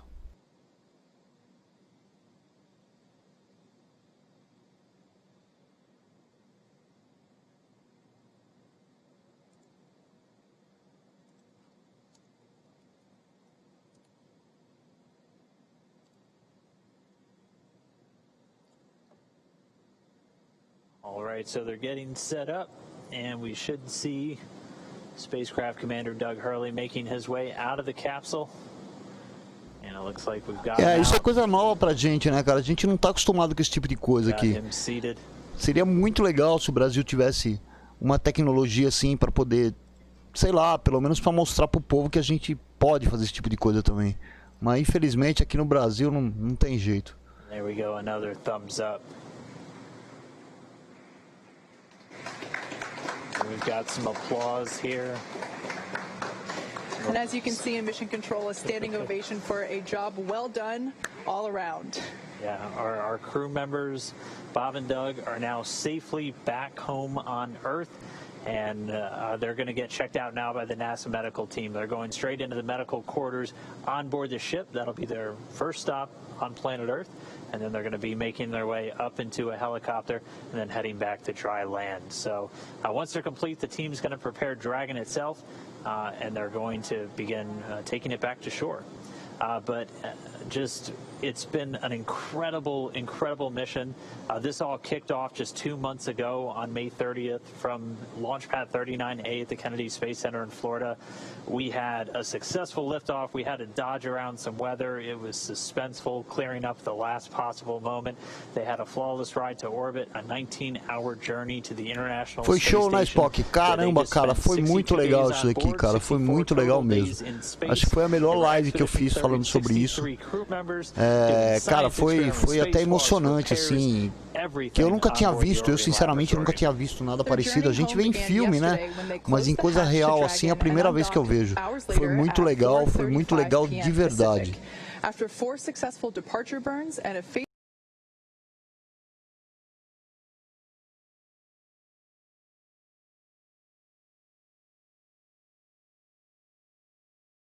and prepare Dragon Endeavour for its lift onto the recovery vessel. And just a little less than an hour following splashdown, we saw Bob Behnken and Doug Hurley make their way, thumbs up, out of Dragon. Esse corte aí que tá tendo é deles, tá, galera? Não sou eu não, tá? É eles lá que estão cortando o sinal. Tá vendo? Tá dando umas picotadas, mas é deles lá. O meu aqui tá bonitinho, não tá caindo nada não. For another short flight back over to Houston. They're going to be reunited with their families, and that's going to bring an end to this historic flight. It's really been an honor and a privilege to share this journey with all of you as we open up this new era in human space flight. But I mean, just as we close the book on this mission, we're already counting down the days to the next crewed Dragon flight. Yeah, absolutely. SpaceX and NASA will now begin the process of reviewing data and telemetry from this successful demonstration mission to prepare us for Crew 1, which is currently targeted to launch no earlier than late September. Crew 1 will be SpaceX's first operational flight, flying a full crew of 4 astronauts, including our first from Japan, one of the international partners on the space station. The mission will last approximately 6 months. It has been an incredible honor and joy to share this mission with the public, and the teams from SpaceX and NASA have worked so hard to get here and return this capability to fly humans from America. Continue to follow SpaceX and NASA online and on our social media updates for the next steps on the commercial crew program and the countdown to Crew 1. And we're going to continue to share the progress of Bob and Doug's trip back to Houston on social media. We also have a briefing coming up real soon. It's going to include NASA Administrator Jim Bridenstine and officials from NASA and SpaceX. That's coming up right at the bottom of the hour, 1:30 p.m. Pacific, 4:30 Caraca, alguém se emocionou aí. Eu não sei se essa pessoa que tá falando é a astronauta, que em breve ela vai pro espaço também. Que inclusive eu quero ver se eu faço a live disso. Só que vai ser no outro canal, tá, galera? Essa aqui é a última live que eu tô fazendo desse conteúdo aqui, porque o pessoal já tá quase me batendo aqui já. Mas no próximo que o lançamento vai ser no outro canal, tá bom? Bom, galera, eu acho que eles vão parar por aqui. Eu vou parar também. Quero agradecer demais a todos vocês aí. Cara, foi perfeito. Essa foi a melhor live que eu já tive aqui no canal. Quero agradecer demais a todos vocês aí, a todos que ficaram até agora. Eu vou até fechar o áudio aqui por causa de direitos autorais. Quero agradecer demais a todos vocês aí, um super obrigado a todos que ficaram na live aí até agora. Giovanni, foi um prazerzaço, cara, você tá aqui na live, um super obrigado. Spock, cara, brigadão por ter ficado na live toda aí. Deixa eu ver quem mais aqui que eu vou falar aqui. Maharishi, obrigado, meu velho. Se você for assistir mais tarde aí, o vídeo vai ficar online aí, tá bom? Obrigado, meu irmão. Lucas, meu sobrinho, obrigado, meu velho, por ter aparecido aí. Quem mais que veio aqui? Amber Rachel, thank you. Quem mais aqui?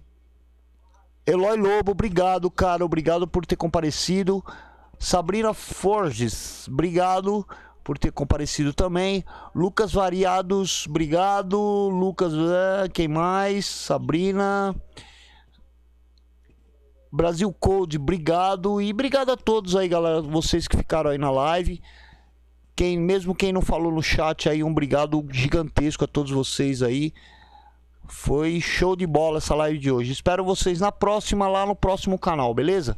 Ou, aliás, no canal secundário, tá bom? Galera, fiquem com Deus. Até um próximo vídeo, se Deus quiser. Se cuidem aí.